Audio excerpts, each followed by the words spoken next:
to learn direct speech and indirect speech. So here speech means a conversation between two persons. So before going to know the examples, let me tell you the definition of direct speech. Direct speech definition is the words which are spoken by somebody are presented to somebody else as it is without any change is called as direct speech. For example, Raghu said, I am busy now. This is the example of direct speech. Next, now I am going to tell you the definition of indirect speech. The words which are spoken by somebody are told to somebody else with small change is called as indirect speech. For example, Raghu said that he was busy then. So friends, once again I am going to tell you, topic name is direct speech and indirect speech. Indirect speech is also called as reported speech. It is very important topic for almost all competitive exams. So direct speech means, once again I am going to tell you the definition of direct speech. It is very easy. For example, you have received some information from someone else. You are going to pass that information to somebody. So whatever the words you have got from the first person, while you are going to pass that information to the third person, if you do not change any word, if you pass the information as it is, that is called as direct speech. Indirect speech means you got some information from someone, you have decided to give that information to somebody else. If you put some changes in that received information, while you are leaving that information, while you are going to give that information to somebody else, if you put some changes, that is called as indirect speech. I am going to give you one nice and natural example to make you understand well the definitions of direct speech and indirect speech. Your neighbor is Pawan Kalyan. Okay. So today in the evening there is a function at your home. So your dad has asked you to invite Pawan Kalyan. So you went to Pawan Kalyan's home and you invited him that, Mr. Pawan Kalyan, can you please come to our home to attend a function today in the evening? Like that you invited him. He said, so I am very busy now, like that he said. So you came to your home again. Your dad has asked you, what did Pawan Kalyan tell you? Then you should give the information. So in front of you, what Pawan Kalyan has told you? He told you that I am busy now. So this is the sentence which was given by Pawan Kalyan. If the sentence which has been given by Pawan Kalyan, if you tell to your dad as it is, that is called direct speech. But you have to change that. Dad, Pawan Kalyan told me that he was busy then. So like that you should change the information.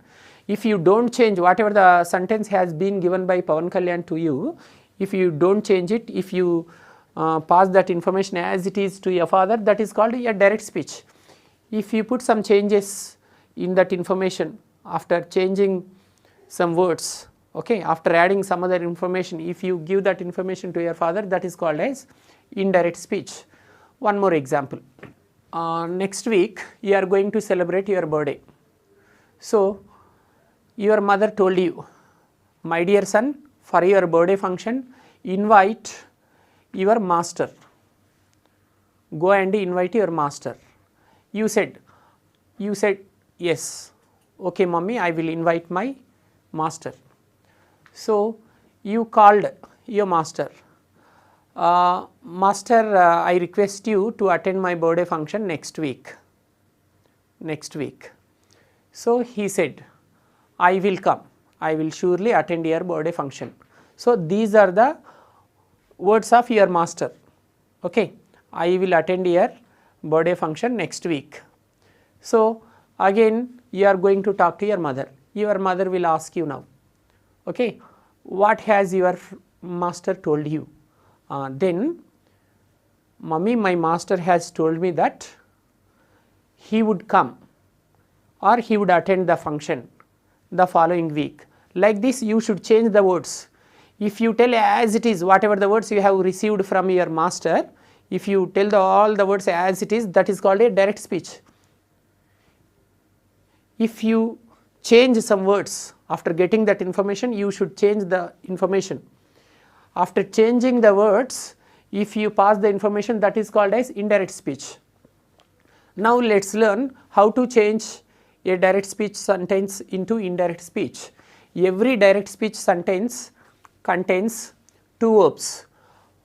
In every direct speech sentence there will be two parts. In two parts there will be two verbs.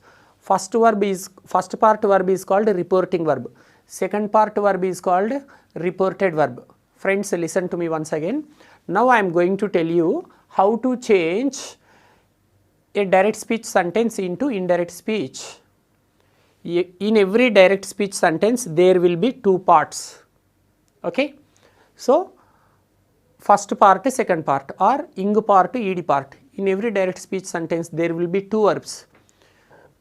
Reporting verb, reported verb. Reporting verb will be before comma. Reported verb will be in inverted commas.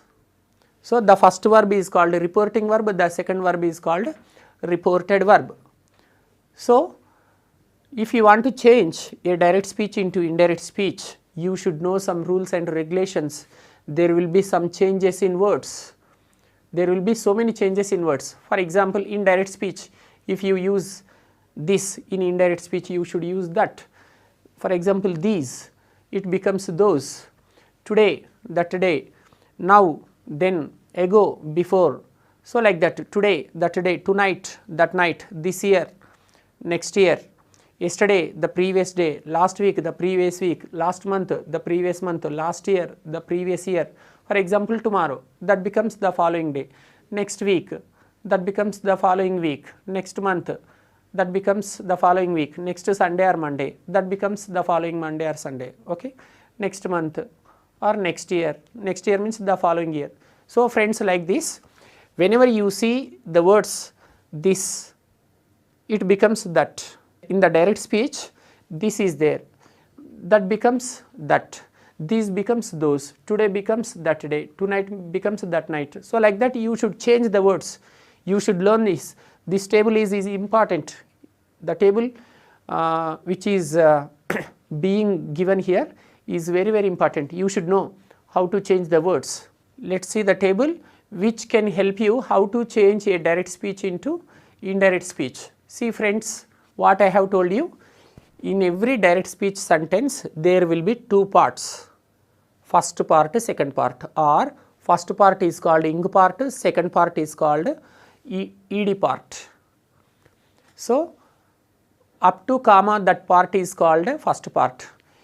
The sentence which has been written in inverted commas, that part is called second part. So in the first part one verb is there, no, that is called reporting verb. So while you are going to change a direct speech sentence into indirect speech, you should observe whether that reporting verb is in the present tense or past tense.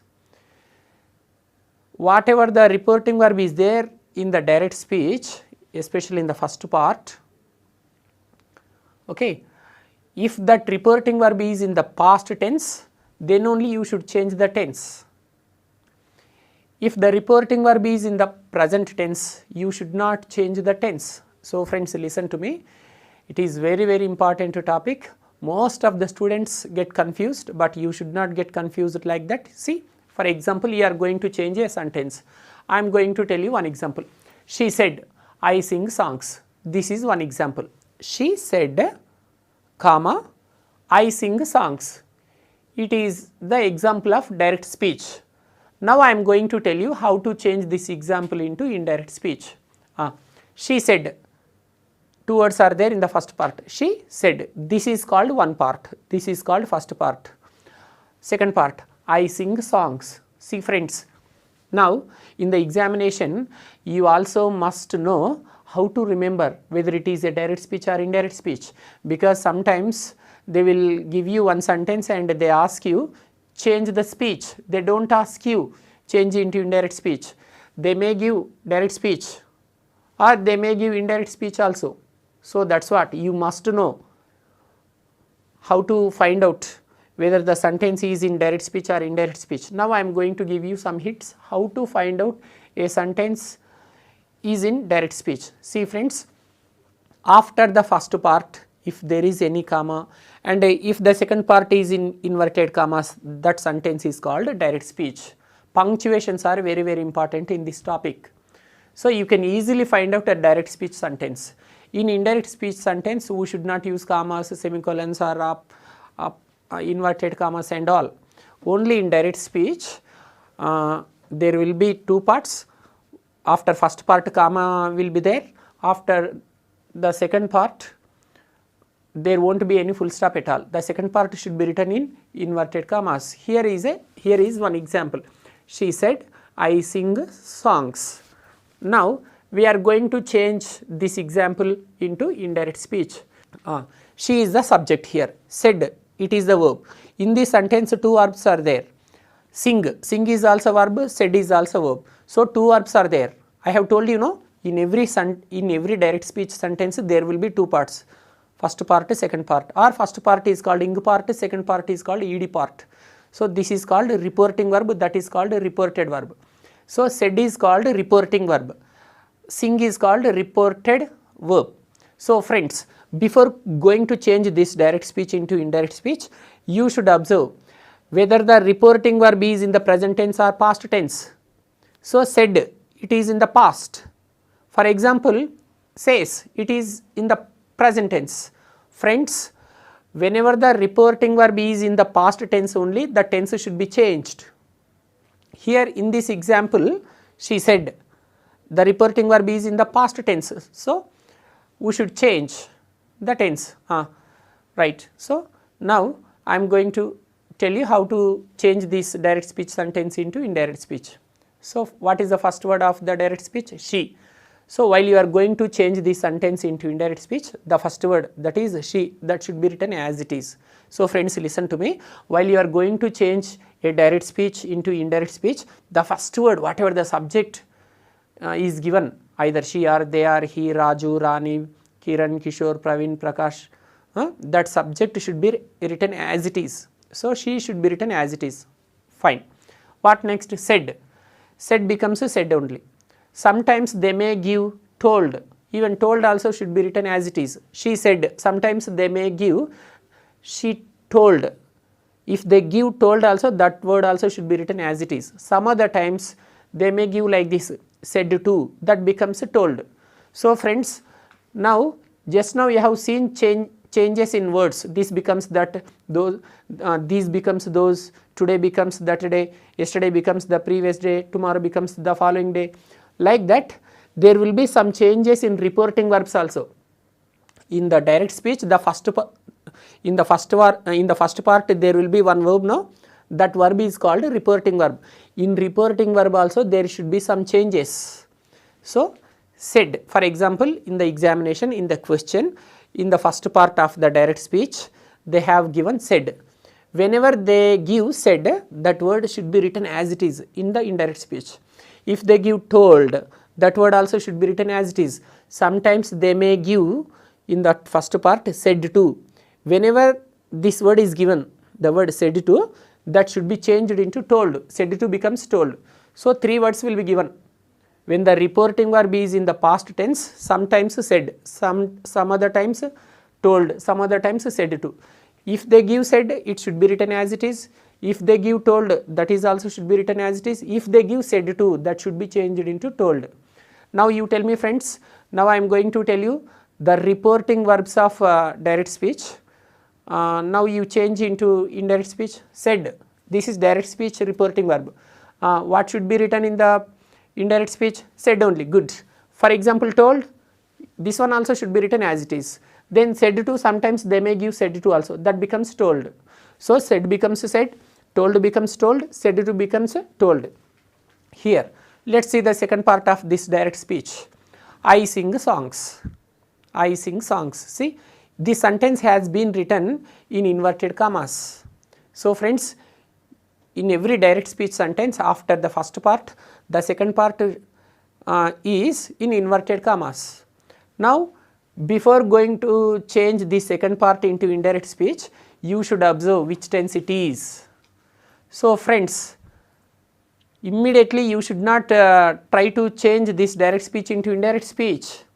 Before going to change the second part of the direct speech into indirect speech, you should observe which tense it is. In inverted commas there is one sentence, no, that is I sing songs.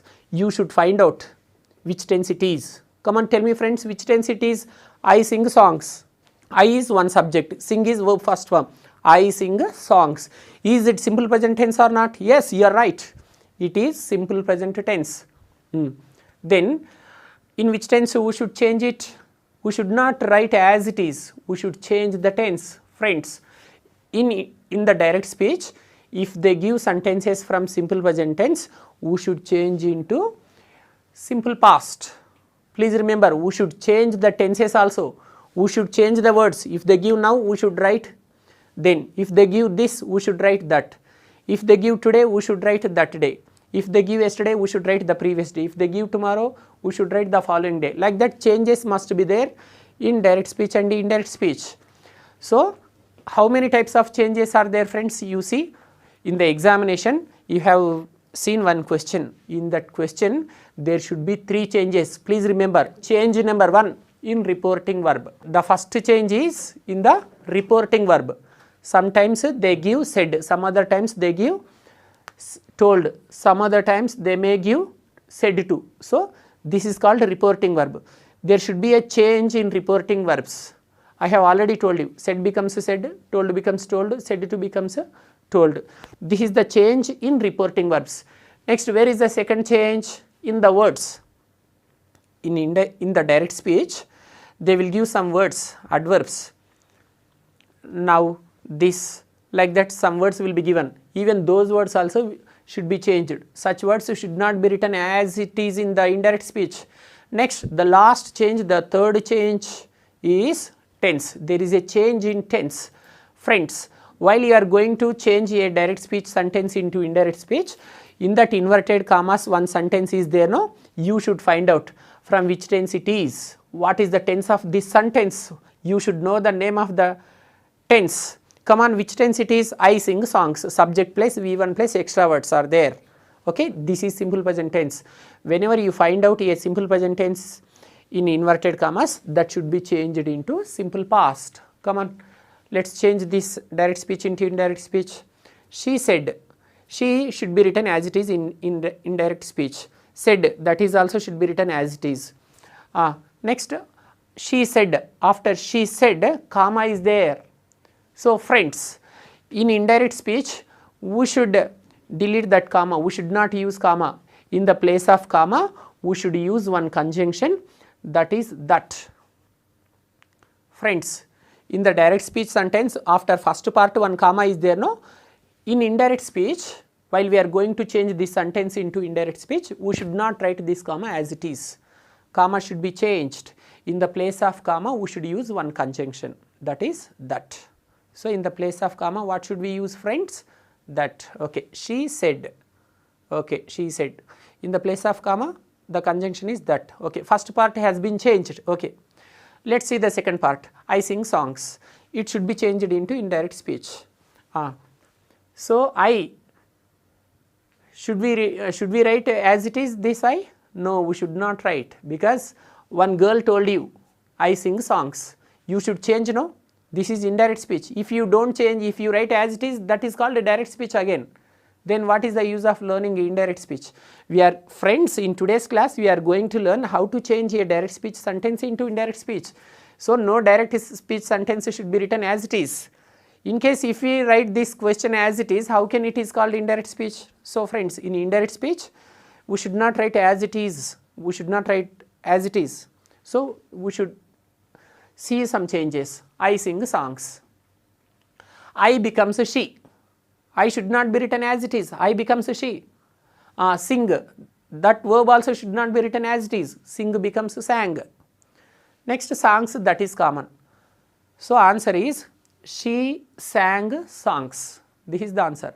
The total answer is, the question is, she said, okay, I sing songs. This is the direct speech sentence, right? Answer is, she said that, she sang songs. This is in simple past, this is in simple present tense. So friends, in the examination, whenever you happen to see a sentence from simple present tense, you should change that sentence into simple past. When should you change the tense? Whenever the reporting verb is in the past tense, then only you should plan to change the tense. Sometimes in the examination, they will give you the reporting verb in the present tense. For example, she says, not she said. She says, I sing songs. Now we should not change the tense. She says, comma, I sing songs. We should not change the tense. Of course, some words will be, pronouns will be changed, but tense should not be changed, friends. See, she says. Says is a reporting verb. Is it past or present? Says, present, right? Whenever the reporting verb is given in the present tense, we should not change the tense.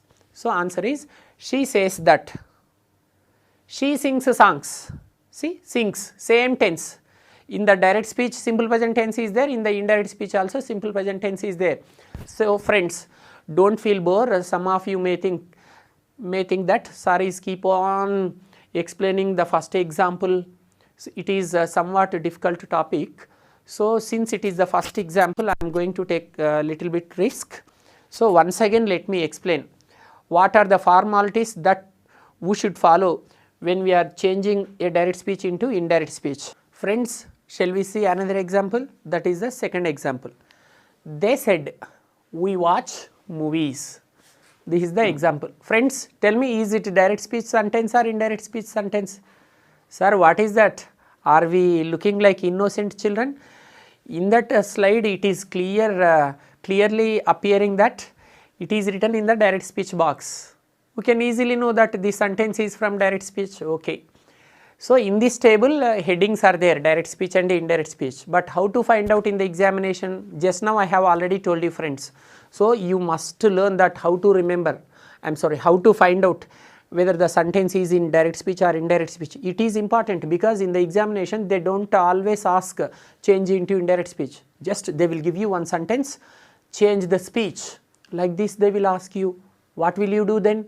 So that's what you must know, how to find out a sentence is in direct speech or indirect speech. So once again I am going to explain. Come on, change this direct speech into indirect speech. So what is the direct speech here? They said, we watch movies. Come on, try to change into indirect speech.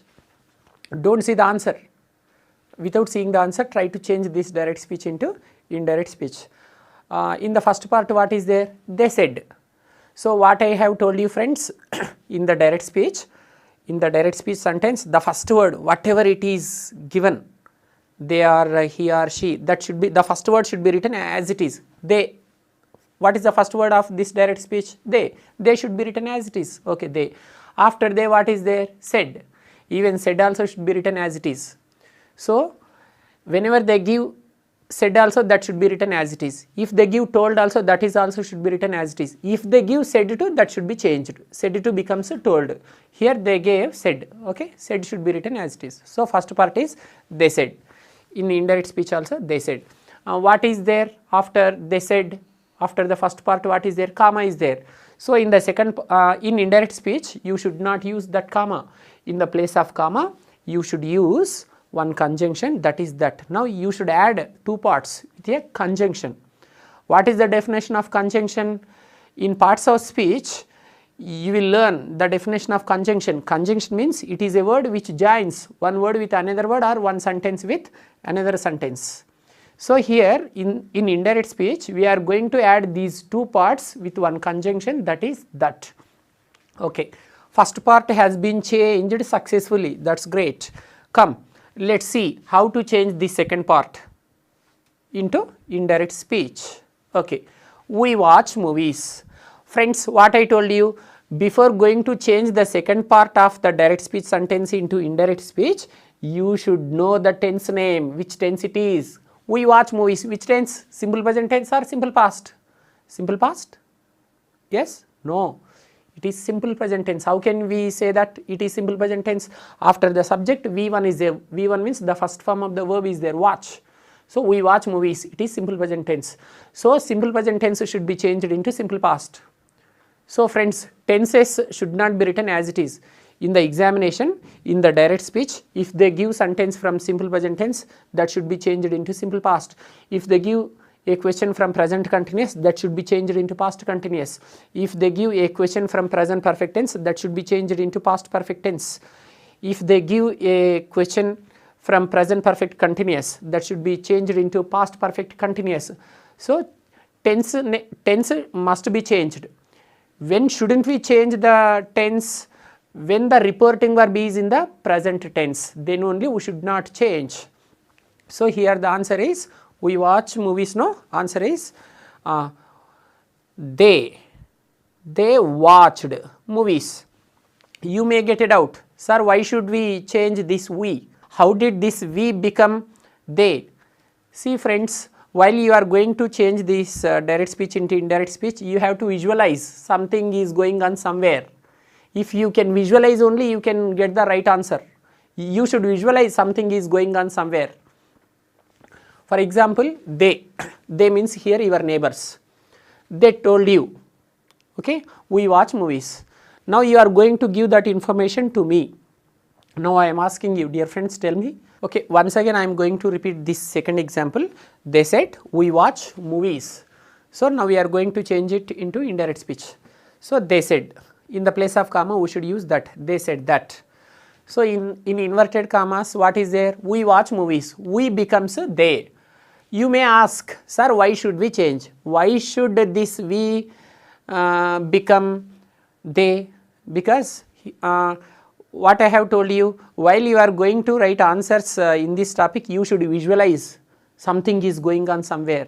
Just here they means, for example, your neighbors. Your neighbors told you, we watch movies. Okay. Now you are going to give that information to me. So while you are giving that information here, how can you use the same words? In front of you they say that we watch movies. After coming here you should say that, sir, they watch movies. They watch movies. See, like that we becomes they. So they watched movies. Again your doubt is, how can watch becomes watched? See, I have told you, no, tense should be changed. In direct speech, simple present tense is there. That should be changed into simple past. That is example number 2. Let's see the third example. He said to me, you are a kind person. So friends, third example, he said to me, you are a kind person. Come on, let's change this sentence into indirect speech. He said to me. Said to becomes told. Said to becomes told. He becomes he only. Said to becomes told. He told. Okay. After to, me is there. So after to, if they give me, if they give us, if they give him, if they give her, or if they give any name, that should be written as it is. So he said to me means he told me. In the place of comma, what do you use? That. He told me that. Okay. You are next second part. You are a kind person. Will you write as it is? No, you should not write as it is. You should change. See, imagine that one person spoke to you. One person has told you that you are a kind person. Okay, now you are going to give that information in front of me. So you should say that he told me that I was a kind person. In front of you, he might have told you, you are a kind person. While you are passing this information to someone, sir, he told me that, okay, I was a kind person. Like this you should change. Next, shall we see the next example? The next example is, they said, he writes letters. They said, he writes letters. Shall we change this into indirect speech? They becomes they only. Starting word should be written as it is, I have told you. Next, said. Said also should be written as it is. Sometimes in the place of said, they may give told also. Told also should be written as it is. Okay, they said means as it is, it should be written they said. In the place of comma, we should write conjunction, that is that. So in inverted commas, what is there? He writes letters. Is it simple present tense or simple past? He writes letters. Subject is there, verb first form is there, means it is a simple present tense. So simple present tense should be changed into simple past. Friends, you must remember which tense should be changed into which tense. So simple present tense should be changed into simple past, present continuous should be changed into past continuous, present perfect tense should be changed into past perfect, present perfect continuous tense should be changed into past perfect continuous tense. Here he writes letters. He should be changed or not, because who gave this information? They gave you information. So see, should we change or not? They said that he wrote letters. They gave information about that person. Here the fourth example is they said he writes letters. Come on, without seeing the answer, can you change into indirect speech? Come on, try. You can easily change, because you have heard 3 examples. Very slowly I have explained. I hope you can surely change this direct speech into indirect speech. Come on. They said, this is the first part. The first part should be written as it is. They said, no changes. After the first part, what is there? Comma is there. In the place of comma, you should write conjunction, that is that. Okay. He writes letters.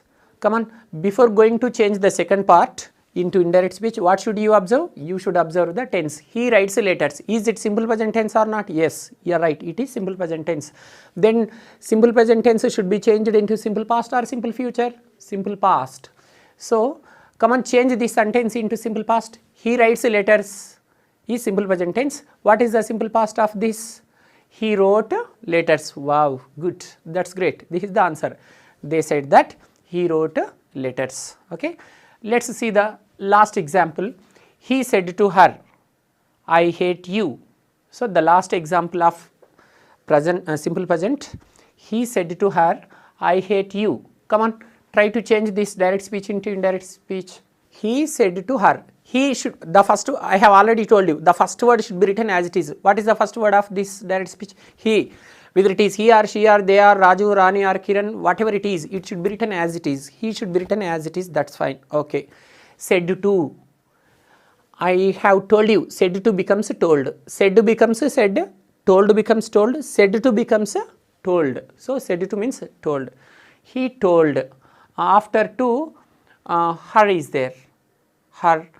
So whatever is given after to, sometimes they may give him, sometimes they may give them. So whatever is given there, that should be written as it is. So he told her. Next comma, in the place of comma you should use that. I hate you. Is it simple present tense or simple past? I is the subject, hate is the V1. V1 means the first form of the verb. I hate you. Come on, change. What is the answer? I becomes, should we change I or should we should I written as it is? Come on, tell me. I becomes he. You may ask, sir, why should we change this I? Why should I becomes he? See friends, just imagine that one boy is speaking to one girl. Imagine here is one boy and one girl. Imagine here one boy is there, one girl is there. Boy name is Kiran, boy that girl name is Kirti. So in front of Kirti, Kiran said, I hate you. So you heard this matter, right? Now you are going to give this information to me. Come on, tell me, what did Kiran tell to Kirti? Sir, now you are giving the information. Sir, Kiran said that he hated her. See, like this you should give no information. So I means here who? Kiran. So that's what. So that I becomes he. But in this sentence Kiran is not there, he is there. So that he should be written as it is. So he told her that he hated her. For here the question is he said to her, that becomes he told her. I hate you means he hated her. So this is the example of the last one. So friends, like this in the examination they will give questions from simple present tense. So whenever you see any direct speech sentence from simple present tense, this is the process of changing into indirect speech. If they give 100 sentences also, 100 sentences should be changed into simple past. In the indirect speech, especially in that inverted commas, if you find out any simple present tense sentence, that should be changed into simple past. Next, present continuous tense. Okay. Now let's learn how to change direct speech sentences into indirect speech from present continuous. So friends, tense wise we are going to learn. We are going to learn in a systematic manner. Tense wise we are going to learn. See, you have good idea about present continuous. What is present continuous? The tense which is used to indicate an action which is going on right now is called as present continuous. That's fine. In present continuous there are three helping verbs. They are am, is, are, and we should use ing form in present continuous. So you know very well about present continuous.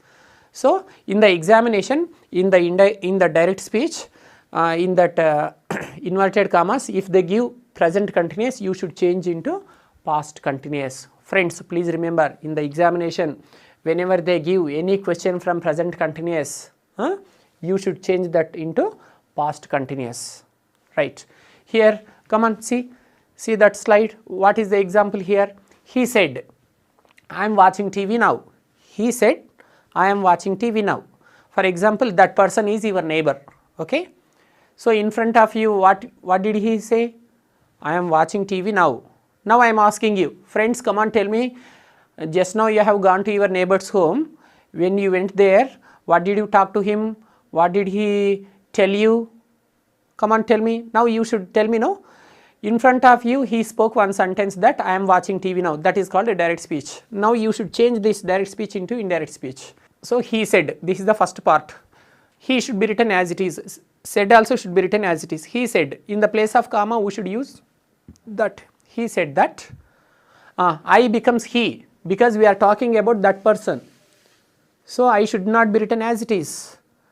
I am watching TV now. Is it present continuous or not? See, am is are there. Ing form is there. I am watching TV now. So let's change this present continuous into past continuous. I becomes he here, because we are talking about that person. In front of you, he said that I am watching TV now. That I becomes he. So answer is, he was watching TV then. Now becomes then. I have also told you the change of the words. Now becomes then. So this is the answer. Next, shall we see the second question? That is, she said to him. She said to him, I am waiting for you. Come on. Let's change this direct speech into indirect speech. She said to him. She, the first word, she should be written as it is. Said to becomes told. She told. Him should be written as it is. She told him. In the place of comma, we should use that. She told him that. What is the sentence in inverted commas? I am waiting for you. Come on, tell me, this I should be written as it is or it should be changed? No, I becomes she. Why should I become only she? Why shouldn't I become he? You may ask a doubt like this. Okay, you only should tell whether this I should become he or she. Who told you that I am waiting for you? She told you. So that's what I becomes she. She was waiting for him then. Now becomes then. If they give now, we should change into then. But in this sentence they did not give now. In the first example they have given now. In the second example they did not give. So if they don't give, you should not write. Just what did she tell you? I am waiting for you, that's all. I am waiting for you, that's all. So answer is, she told him that she was waiting for him. This is the answer. She told him that she was waiting for him. Next, let's see the last example of present continuous. They said, we are writing an exam. They means 2-3 members told you. They said, we are writing an exam. Come on, change into indirect speech. They said, starting two words should be written as it is. They said. In the place of comma, that. They said that. So in front of you they said that we are writing an exam. That is present continuous. So they were writing an exam is the answer. They said that they were writing an exam. So these are the examples of present continuous. Next, present perfect tense. In the examination, they may give questions from present perfect tense also. How can you find out present perfect tense? Do you have any idea of present perfect tense? Do you want me to tell you the definition of present perfect tense? Do you want me to tell you how to find out present perfect tense? Okay, fine. Very easy, friends. So, present perfect tense.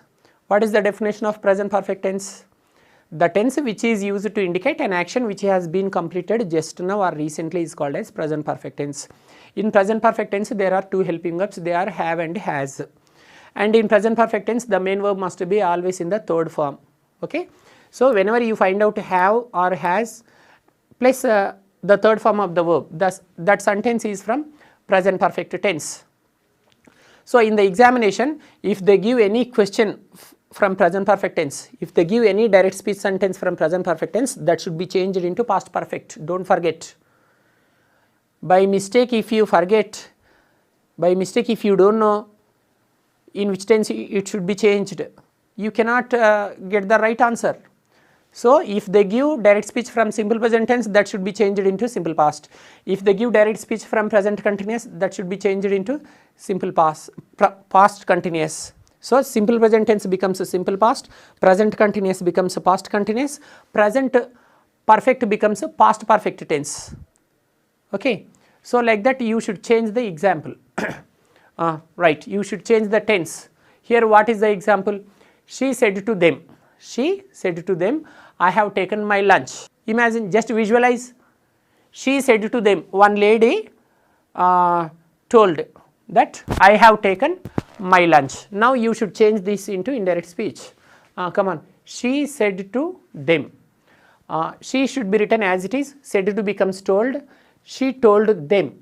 Okay, she told them. In the place of comma we should use that. Okay, she told them, this is the first part. She told them that, what is the sentence in inverted commas? I have taken my lunch. So, that girl told you, that girl told them, I have taken my lunch. Here I becomes a she, I becomes a she. She had taken her lunch, my becomes her. You may ask, sir, why my becomes her? Because she told about her lunch. So, that is what, okay, my becomes a her. So, the question is, she said to them, I have taken my lunch. Answer is, she told them that she had taken her lunch. Did you understand? Next, let us see the second example. They said, direct speech sentence is, they said, comma. Come on, after comma, what is there? What sentence has been written in inverted commas? Come on, see the slide and tell me what has been written. We have written an exam. Is it there? Good. We have written an exam. So, they, come on, let us change. They said, it should be written as it is, they said. We have written an exam means we becomes they. We becomes they. They had written an exam. This is present perfect tense, no? It should be changed into past perfect tense. Answer is, they said that they had written an exam. Next, one more example of present perfect tense. He said to me. Here is one person, for example, his name is Sudhir. Okay, one person. Just imagine that no one is there in front of me except you, only you are listening to me. Just imagine that in front of me one person is called Sudhir is sitting in front of me. Okay, just imagine that Mr. Sudhir is talking to me. He said to me, okay, the person Sudhir is talking to me like this. He said to me, what did he tell me? I have taken your books, oh God. Friends, do not feel bored, just imagine whatever I am going to tell you. In front of me who is sitting? Sudhakar or Sudhir? Sudhakar? No, Sudhir I have told you. I have told you about Sudhir, I did not tell you about Sudhakar. Who is sitting in front of me? Sudhakar. Okay, now a conversation is going on between Sudhakar and A.S. Reddy. That is fine. Come on, you listen to me very clearly. So, in front of me, he is sitting and he is talking. I have taken your books. This person has told me that just now I have kept my books here. I started searching for my books. Oh God, who has taken my books? Like that I started searching. Mr. Sudhir said, sir, I have taken your books. Oh God, you have taken? See, I have taken your books. He told me like this. Now you are asking, sir, what did Mr. Sudhakar tell you? You are asking, no, now I should tell about Sudhir, no, not Sudhakar, Sudhir, right? So you are asking what did Sudhir tell you, sir? So now I should tell the answer. So he told me that he had taken my books. So in front of me Mr. Sudhir said your books, your becomes my, because he has taken my books in front of me. He told me that, sir, I have taken your books, I have taken your books. You are asking me, so that is what I should tell you, that he had taken my books. So you may ask why he had taken, why not he has taken. What I have told you, tense should be changed, I told you, present perfect tense should be changed into past perfect tense. So that is what answer is, he told me that he had taken my books. This is something about present perfect tense. Next, present perfect continuous tense. So friends, in the examination sometimes they will give questions from present perfect continuous also. What will you do? If they give direct speech from simple present tense, you have to change into simple past, okay. If they give direct speech from present continuous, that should be changed into past continuous. If they give direct speech from present perfect tense, that should be changed into past perfect tense. If they give a sentence from present perfect continuous tense, so friends, now I am going to tell you how to change direct speech sentences into indirect speech sentences, okay, from present perfect continuous tense. Here is one example. Come on, see the slide, see and tell me what is the example, what is the example number 1. Come on, see the slide and tell me. So we said, oh come on, we said, that is first part. After first part what is there? Come on, see and tell me. We have been learning English for 2 months. Oh, we said, after we said comma is there, we have been learning English for 2 months. Okay, come on, I don't tell you, I have already explained very clearly, very slowly. I can say that I have eaten your brain like anything. You only should change this direct speech into indirect speech. Come on, don't see the answer, don't see the answer, okay. Come on, starting word is what? What is the first part in the direct speech? We said. Come on, that should be written as it is, we said. In the place of comma, what do you use? That, we said that. Second part, we have been learning English for 2 months. That should be written as it is, because you are talking about yourselves only. We should be written as it is only. We said that we had been learning English for 2 months. See, present perfect continuous tense should be changed into past perfect continuous tense. Let us see the second example. Come on, read and tell me what is the second example.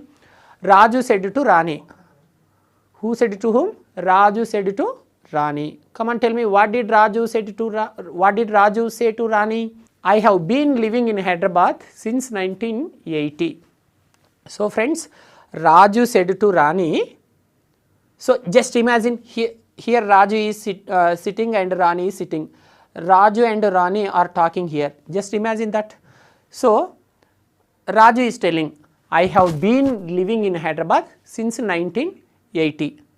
While Raju and Rani are talking, you heard this matter, okay. Now you should pass this information to me. Come on friends, tell me, what did Raju tell to that girl? Come on, what did he tell her?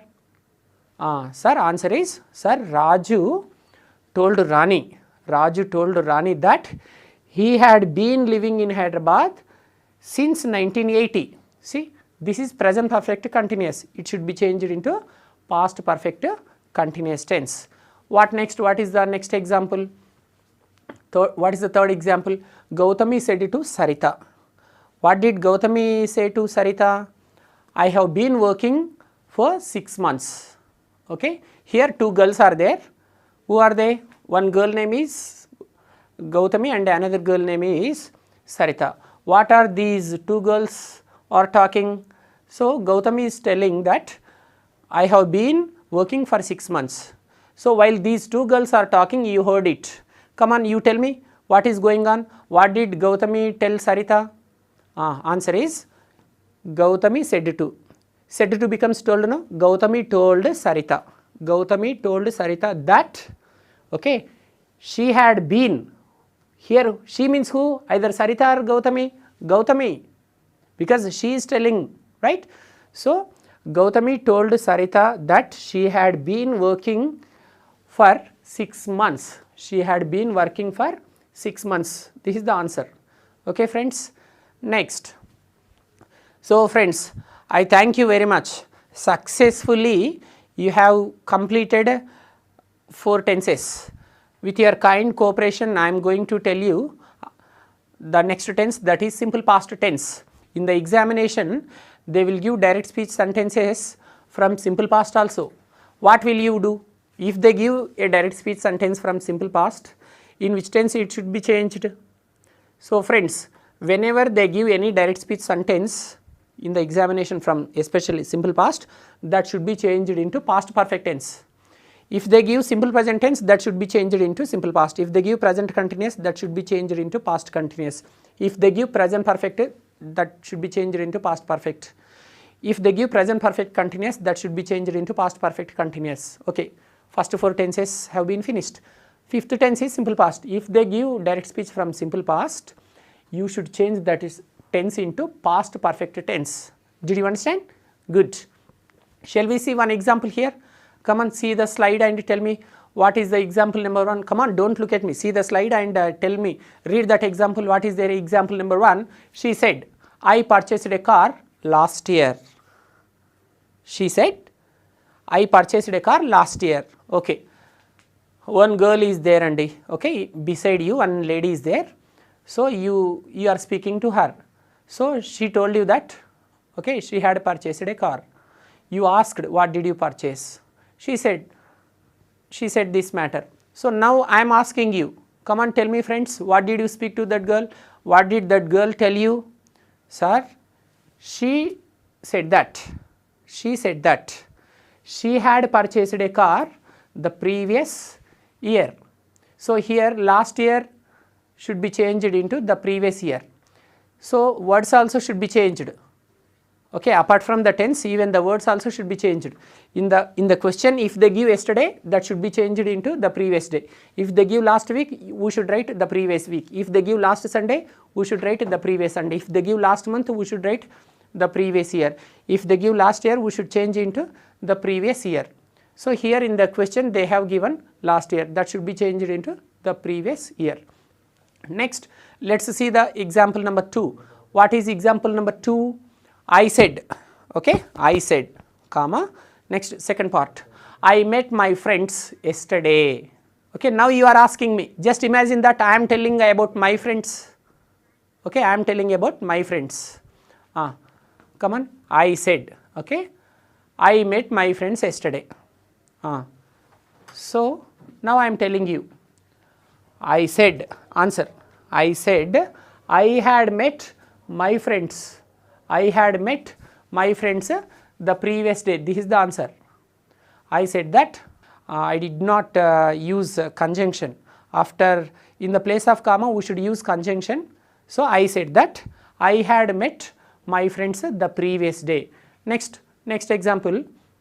Sanjay said to Sujata, I directed a movie last month. See, just imagine that here 2 persons are, for example, wife and husband. Just imagine that here wife and husband, these both are talking here, Sanjay and Sujata. So Sanjay told that, Sanjay said to Sujata, I directed a movie last month. You heard this matter. Now you should give this information to me. Come on friends, what did Sanjay tell to Sujata? Sanjay told Sujata that he had directed a movie. He had directed a movie the previous month. This is the answer, because that is simple past, no? That should be changed into past perfect. Sanjay told Sujata that he had directed a movie the previous month.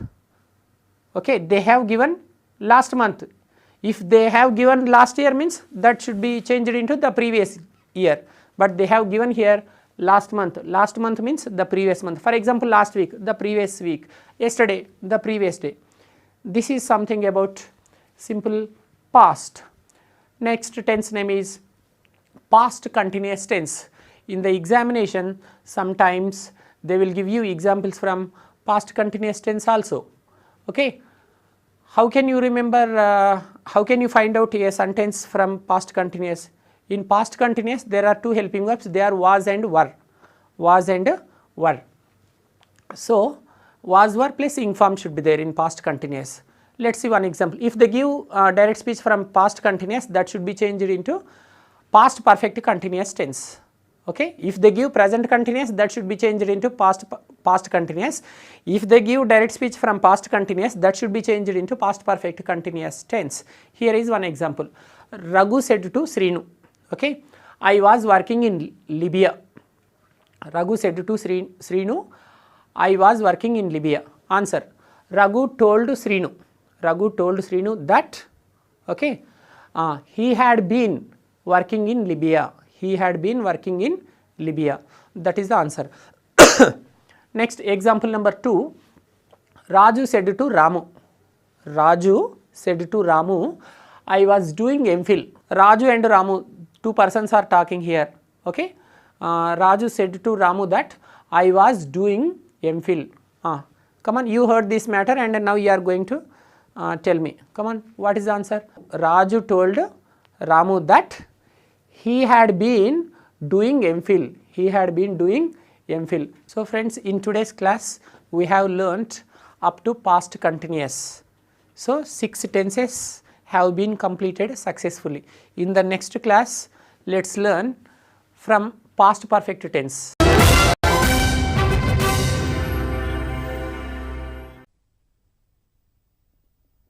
Welcome viewers.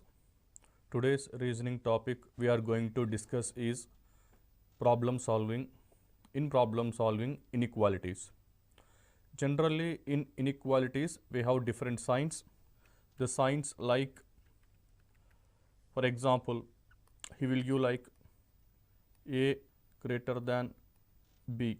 So the symbol here is greater than. In the same way, less than.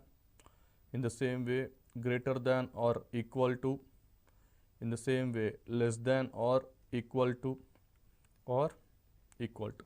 So these are the 5 signs. One is greater than, other one is smaller, so this comes under smaller. This is greater, equal. This is less than, equal to, less than, equal. So this we know, this is equal. So these are the 5 signs. Based upon these 5 signs, we need to solve the problem. So in this, he will give statement and then followed by conclusions. For example, let's see a problem. See here, in the statement you can see A greater than F, F less than or equal to C, C equal to D, D is less than E. So these are the statements followed by 2 conclusions.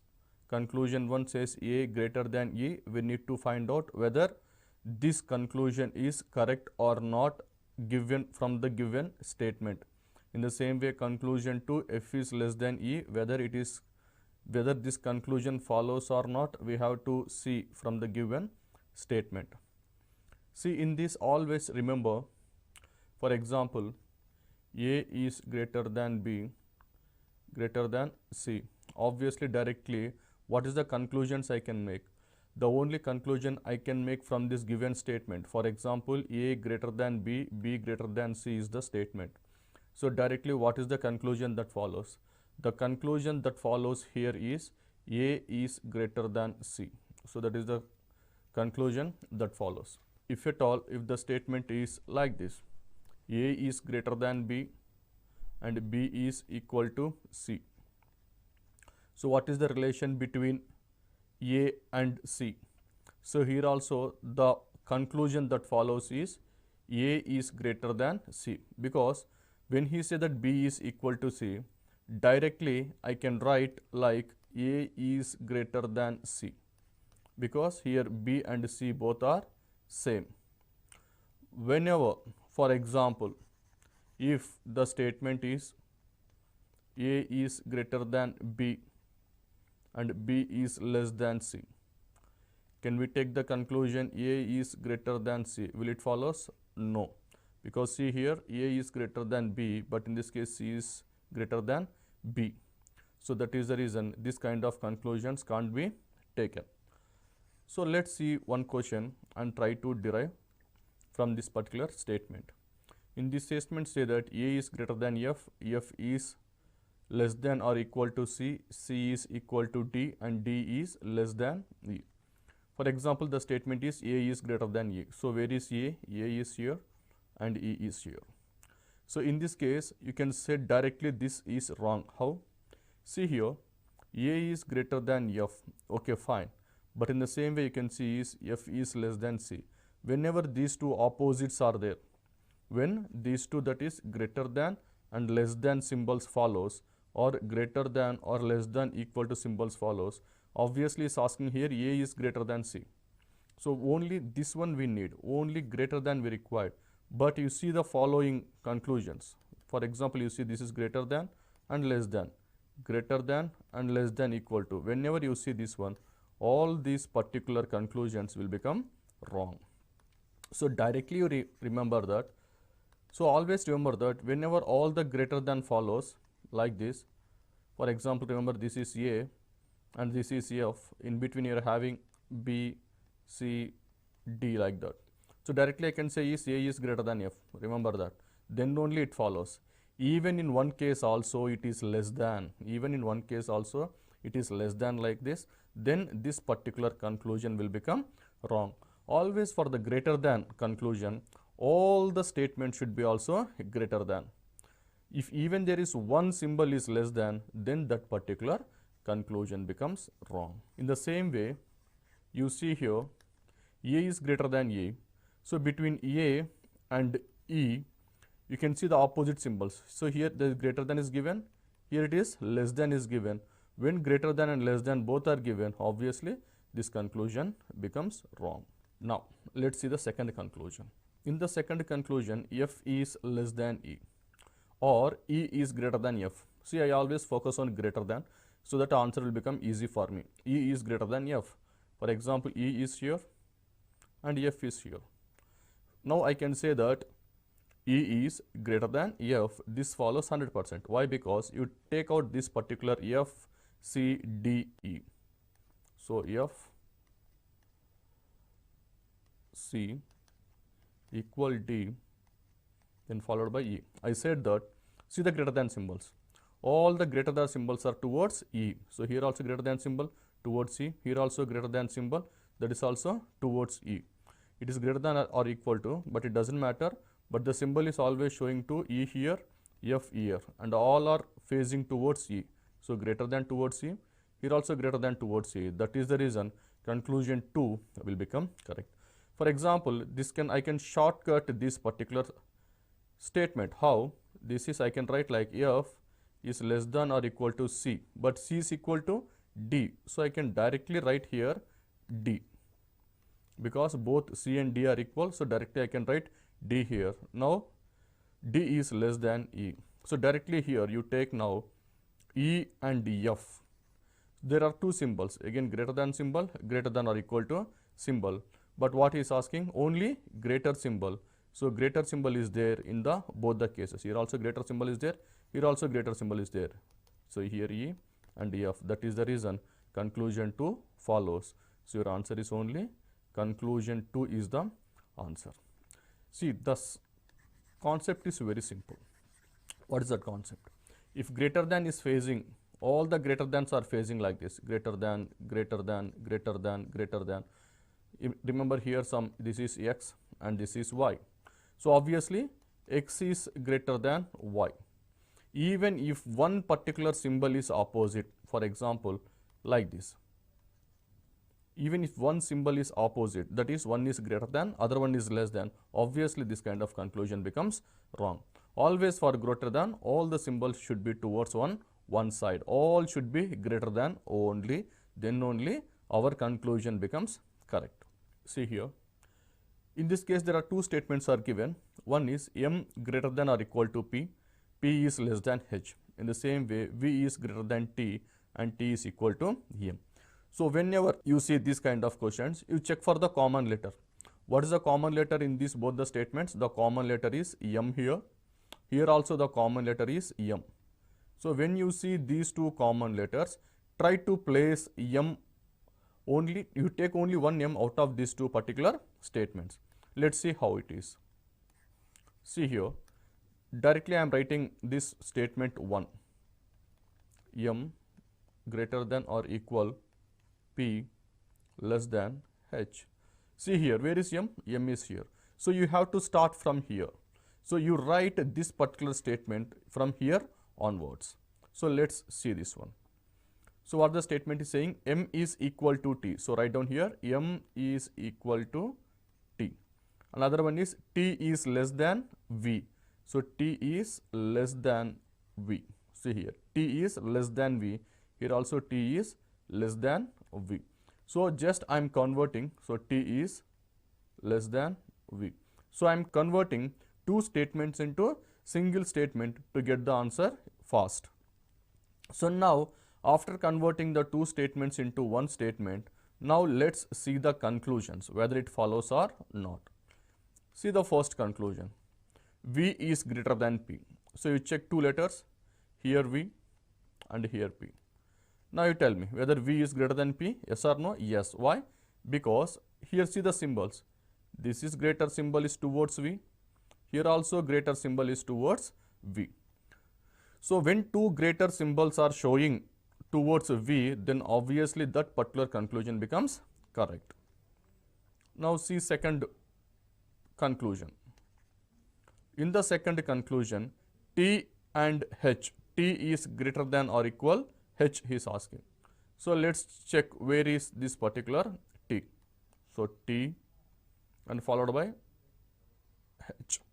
The moment you see here, these two symbols, this is greater symbol towards H and this is lesser symbol away from T. So this is lesser symbol towards T and here you have a greater symbol towards C. So one is greater symbol, other one is the lesser symbol.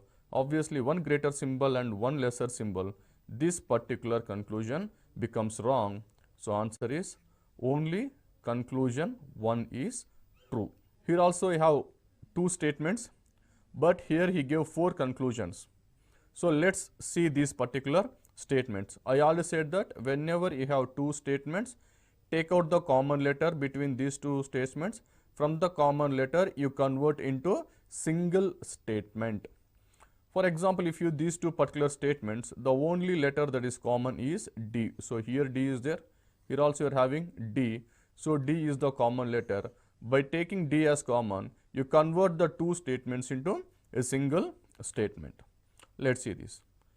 Statement 1 says A is greater than B, B is equal to C, C is greater than D. Now take the common letter. So what is the common here? D. So from D you started writing. So D is equal to H, H is greater than or equal to G. So H is greater than or equal to G. Then followed by G is less than or equal to V. So G is less than or equal to V. So now I converted two statements into single statement. Let's see that whether the conclusions are correct or wrong. See the first conclusion. C is greater than or equal to D. So check the letters of C and D. So you are having C here, you are having D here. So directly that C is greater than or equal to D. Here is C is greater than or equal to D. Obviously conclusion 1 is correct. Let's check the conclusion 2. In conclusion 2 says A is greater than H. See the two letters A here and H is here, and is saying that greater than. Whenever you see the greater than, all the symbols should be greater than. So here greater than, correct. Here also you are having greater than or equal to, then also correct. Then you are having equal to H. So equal is there, doesn't matter, because B is equal to C, C is greater than or equal to D means directly I can say that B is greater than or equal to D, because in place of C I can write B here also. So it doesn't matter. So equal means showing same, so it doesn't matter. But see here in this case, A is greater than H, yes, greater than symbol here, Here also greater than symbol, but no less than symbol till H. So here also conclusion 2 is correct. Let's take the conclusion 3. In conclusion 3, B is greater than or equal to G. So take the two letters B and followed by G here. Now we can say that he is asking B is greater than or equal. See, in this case, the symbol greater than or equal, here equal symbol is there. Whenever equal symbol is there, you can directly write B here. It doesn't matter. Here also, whenever you are having the symbol D, you can directly write the symbol H here. So it doesn't matter, right? So, or simply I can say that I can convert this entire symbol into B. So in place of C, I can write directly B because he is asking between B and G. So directly, so in place of C, I can write B. So B is greater than or equal to D. In place of D, I can write H. Why I can write H? Because D is equal to H. So directly I can write here H. Now I can see that after H, it is greater than or equal to G. So even the equal is there, you just ignore them. It doesn't matter. But now you see that in this particular statement, B is greater than or equal to H, H is greater than or equal to G. Obviously, B is greater than or equal to G. So this particular statement also becomes, this particular conclusion also becomes correct.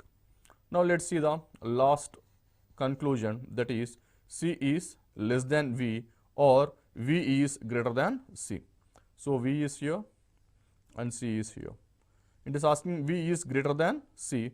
So see here V greater symbol, but you can see that in between V and G there is greater symbol as well as less than symbol. When in between C and V you have two opposite signs, that is greater than and less than, that is greater than and less than. Obviously, whenever you see both the symbols, this particular conclusion becomes wrong. So our answer will be conclusion 1, 2 and 3. So our answer is option C, that is only 1, 2 and 3 are true. See, in this particular question, there are two statements are given. So whenever two statements are given, you convert the two statements into single statement. To convert the two statements into single statement, what is the first thing we need to do? Find out the common. What is the common here? Q is the common. Here also Q is the common. So by taking this common, you convert the two statements into single statement. So M is less than or equal to N, N is less than L, L is greater than or equal to Q. See here Q. Now you start from here Q. Now Q is less than or equal to T. So Q is less than or equal to T, and T is less than R, and T is less than R. So just T is less than R. You convert these two statements into single statement. Now let's check the conclusions. Now he is asking the relation between R and L. So R is greater than or equal to L. So where is R? R is here. And where is L? L is here. So it is saying that R is greater than or equal to L. So towards R means R is here. All the symbols should be greater than towards, greater than or equal towards R. Then only that particular conclusion becomes correct. But what is the problem here? The problem here is here greater than symbol, here greater than symbol, but you can see here less than symbol. So you can see two opposite symbols. Whenever you see the opposite symbols in between L and R, obviously this conclusion becomes wrong. See the next conclusion, that is N is greater than or equal to T, or T is less than or equal to N. So he is asking the relation between T and N. So when the relation between T and N, so now in this case T is greater than or equal to N. So now between the T, all the symbols should be greater than or equal, greater than or equal and greater than or equal. Then only our conclusion becomes correct. But what is the problem here? Between T and N, between T and N, there are opposite symbols are there. So here you have a two opposite symbols. So whenever you see two opposite symbols, this particular conclusion also becomes wrong.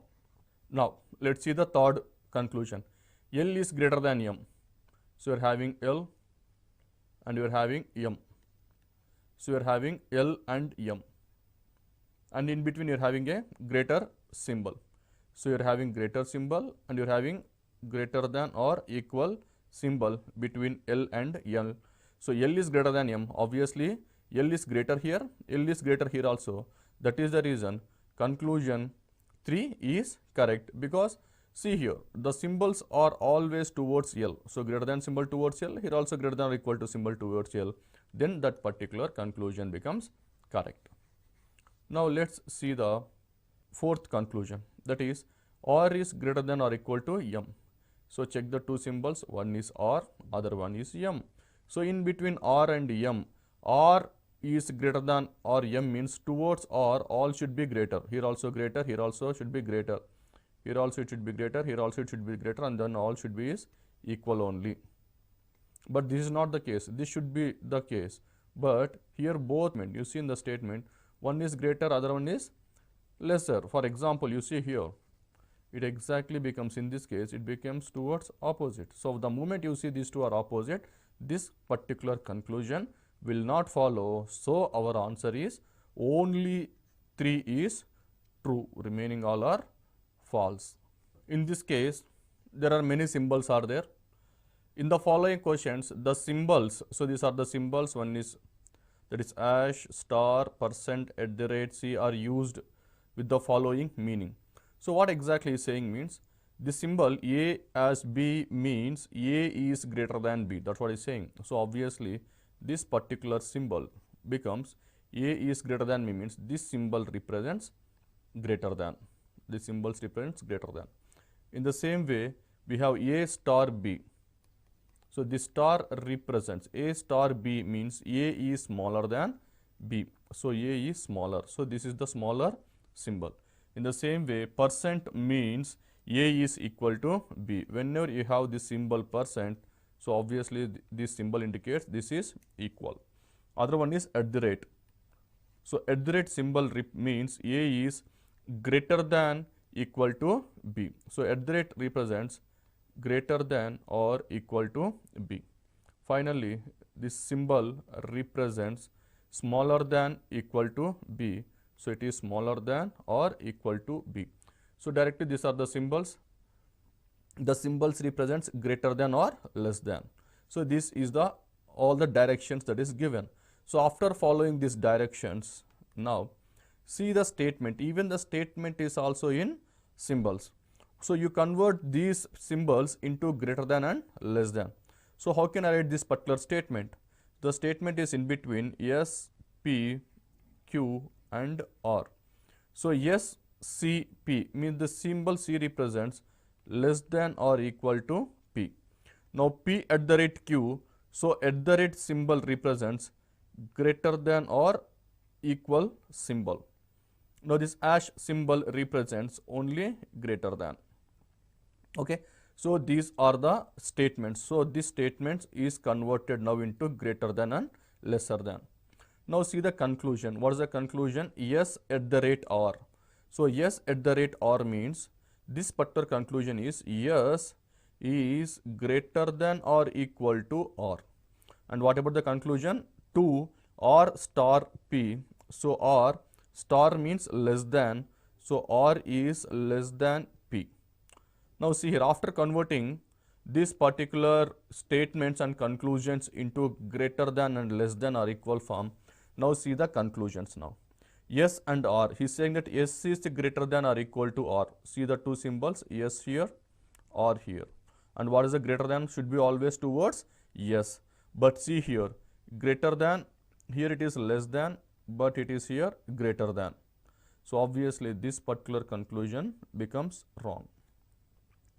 Now see the second conclusion, that is P is greater than R. So where is P and R? You can see here, here is P, here we have R.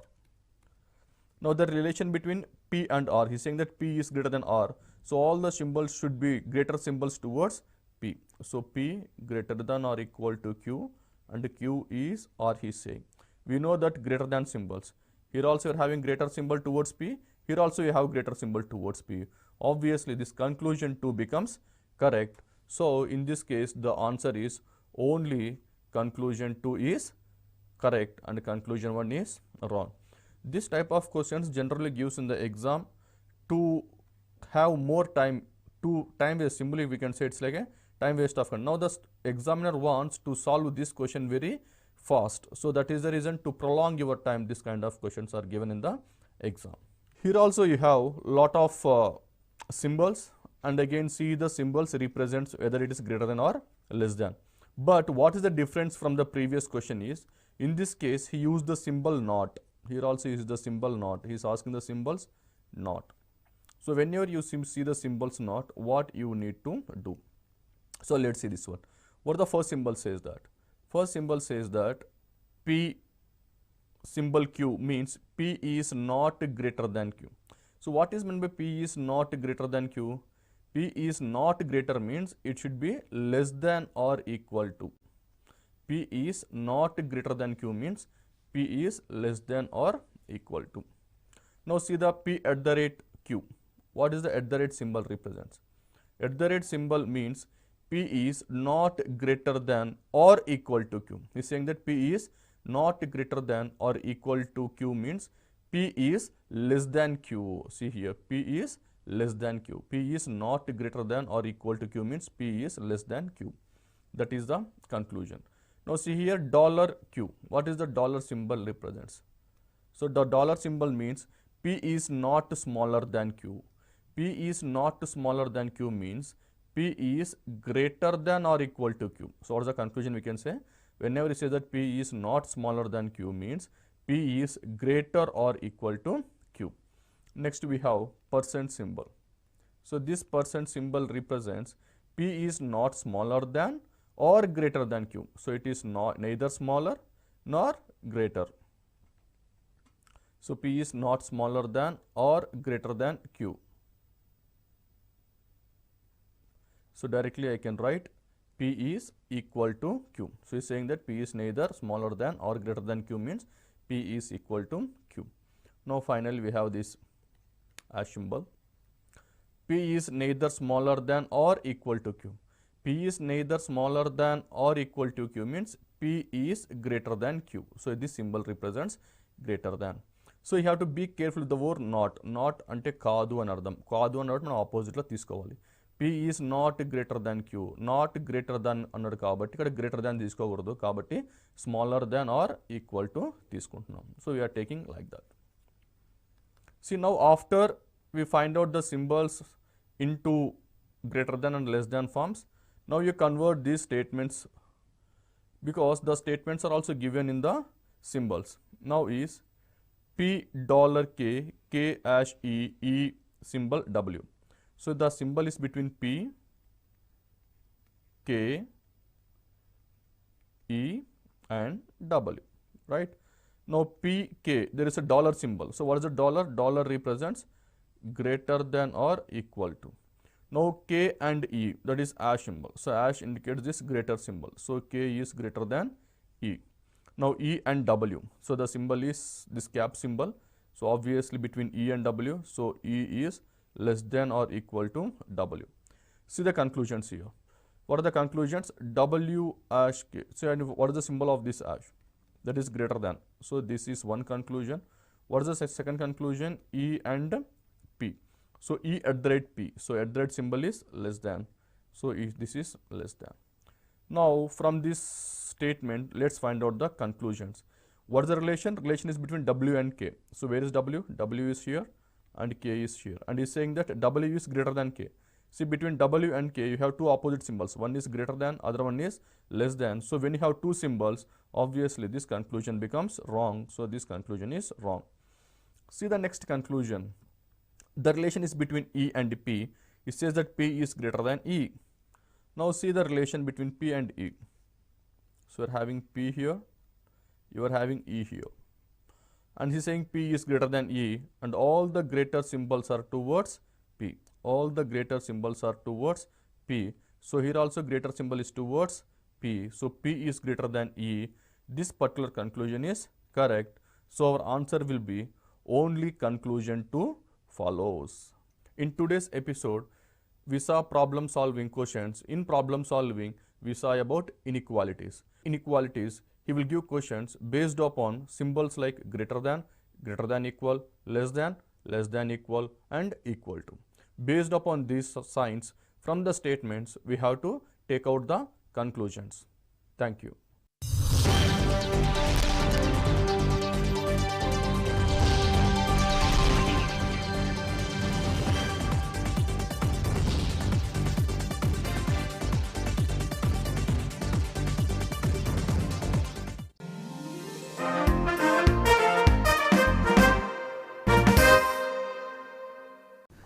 Hello teacher tutors, last క్లాస్లో మనం measures of dispersion యూనిట్ని complete చేసాము.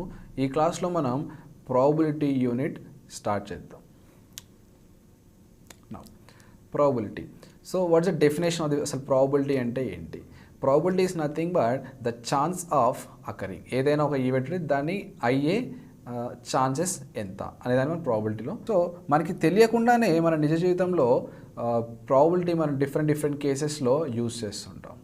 So we directly going to the unit. దాంట్లో basic terms, ప్రాబబిలిటీలో ఉన్న basic terms ఏంటి, అసలు వాటి డెఫినేషన్స్ ఏంటి, will discuss. The first thing is random experiment. Random experiment is nothing but the event which we do and get a result.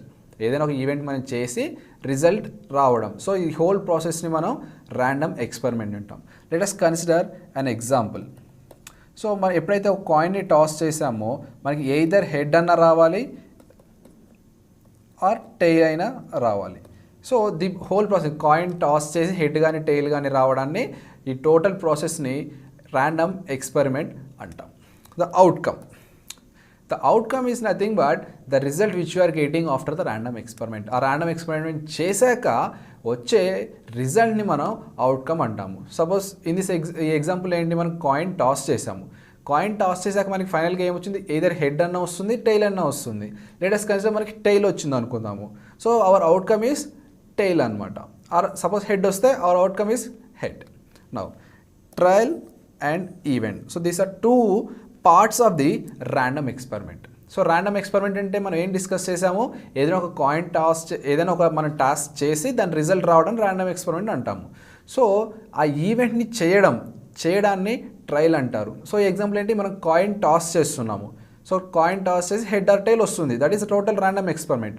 దీంట్లో only కాయిన్ని toss చేసే part ఏదైతే ఉందో, ఆ వర్క్ ఏదైతే ఉందో దాన్ని మనం ట్రయల్ అంటాము. ఓన్లీ మనం కాయిన్ని టాస్ చేసే వర్క్ ట్రయల్ అంటాము. ఈవెంట్ అంటే మనకి ఏదైనా ఒక అవుట్కమ్ రావడాన్ని మనం ఈవెంట్ అంటాము. సో ఈ ఎగ్జాంపుల్ ఇందాక హెడ్ అనుకున్నాము. So the probability of getting head రావడాన్ని మనం ఈవెంట్ అంటాము. ఆ హెడ్ని వచ్చాక ఆ హెడ్ని మనం అవుట్కమ్ అంటాము. Suppose let us take a dice. So మన throwing a die is a trial. అలాగే tossing a coin is a trial. In the same way throwing a dice is a trial. So dice వేసాక ఏంటి, మనకు outcomes ఏమొస్తాయి, either will get 1 2 3 4 5 6. So these are the outcomes అనమాట. అంటే dice వేసాక ఏమేమి రావచ్చు, 1 2 3 4 5 6 వస్తాయి. The event is the probability of getting a 2 is an event, getting a 3 is an event, getting a 4 is an event. Okay, so these are the two parts of the random experiment. So మనకి ఇక్కడ ఈవెంట్స్లో simple and composite events అని రెండు ఉంటాయి. So what is a simple event and what is a compound event?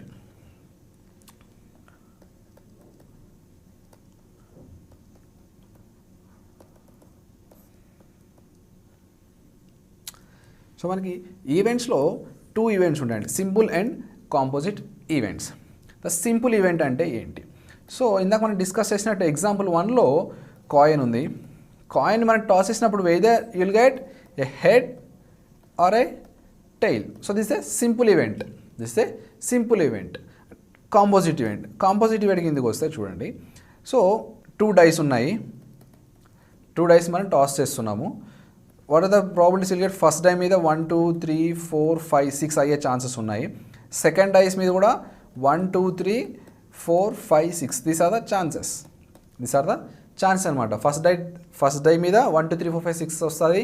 Second die మీద 1 2 3 4 5 6లో ఒక number వస్తుంది. నా క్వశ్చన్ ఏంటంటే, what is the probability of getting the sum is equal to 10. Some నాకు 10 రావాలి. అంటే ఇక్కడ ఏంటి, నేను 2 ఈవెంట్స్ని కంబైన్ చేస్తున్నాను. ఇక్కడ నాకు సమ్ 10 రావాలంటే ఏం చేయాలి, ఇక్కడ ఎయిదర్ 4 6 అన్న రావాలి, 5 5 అన్న రావాలి, 6 4 అయినా రావాలి అవుట్కమ్స్. అంటే ఫస్ట్ కాయిన్ మీద 4, సెకండ్ కాయిన్ మీద 6, ఫస్ట్ కాయిన్ మీద 5, సెకండ్ కాయిన్ మీద 5, first dice. So first dice మీద 6, సెకండ్ డైస్ మీద 4. So this are the chances, this are the only chances for getting sum is equal to 10. So ఇక్కడ నేను ఏం చేస్తున్నాను, 2 ఈవెంట్స్ని కంబైన్ చేస్తున్నాను. ఇక్కడ ఇదొక ఈవెంట్, ఇదొక సింపుల్ ఈవెంట్, ఇదొక సింపుల్ ఈవెంట్. సో ఈ 2 ఈవెంట్స్ని కంబైన్ చేసి నేను ప్రొసీడ్ అవుతున్నాను. So this kind of events are nothing but composite events. Okay, next exhaustive sets. See here, exhaustive sets. We will discuss with an example. It will be very clear for you. Coin తీసుకుందాం again. ఎప్పుడైతే మనం coin toss చేసుకోం అనుకోండి, మనకి head are tail వస్తుంది. Okay, event అంటే ఏంటి, event is nothing but getting a head. Getting A head is event, outcome is just head. Getting a tail, getting a tail is nothing but event, tail is outcome. So ఎప్పుడైతే మనం ఒక event చేసామనుకోండి, ఎప్పుడైతే మనం ఒక random experiment చేసామనుకోండి, ఆ random experiment చేశాక వచ్చే పాసిబుల్ ఈవెంట్స్ అన్నిటినీ కలిపితే అది ఎగ్జాస్టివ్ సెట్ అవుతుంది. Suppose take dice. డైస్ ఇస్తే మనకు ఛాన్స్ ఏంటి, 1 2 3 4 5 and 6. నా ఈవెంట్ ఏమవుతుంది, getting a number 1 is an event, getting A number 2 is an event, getting A number 3 is an event.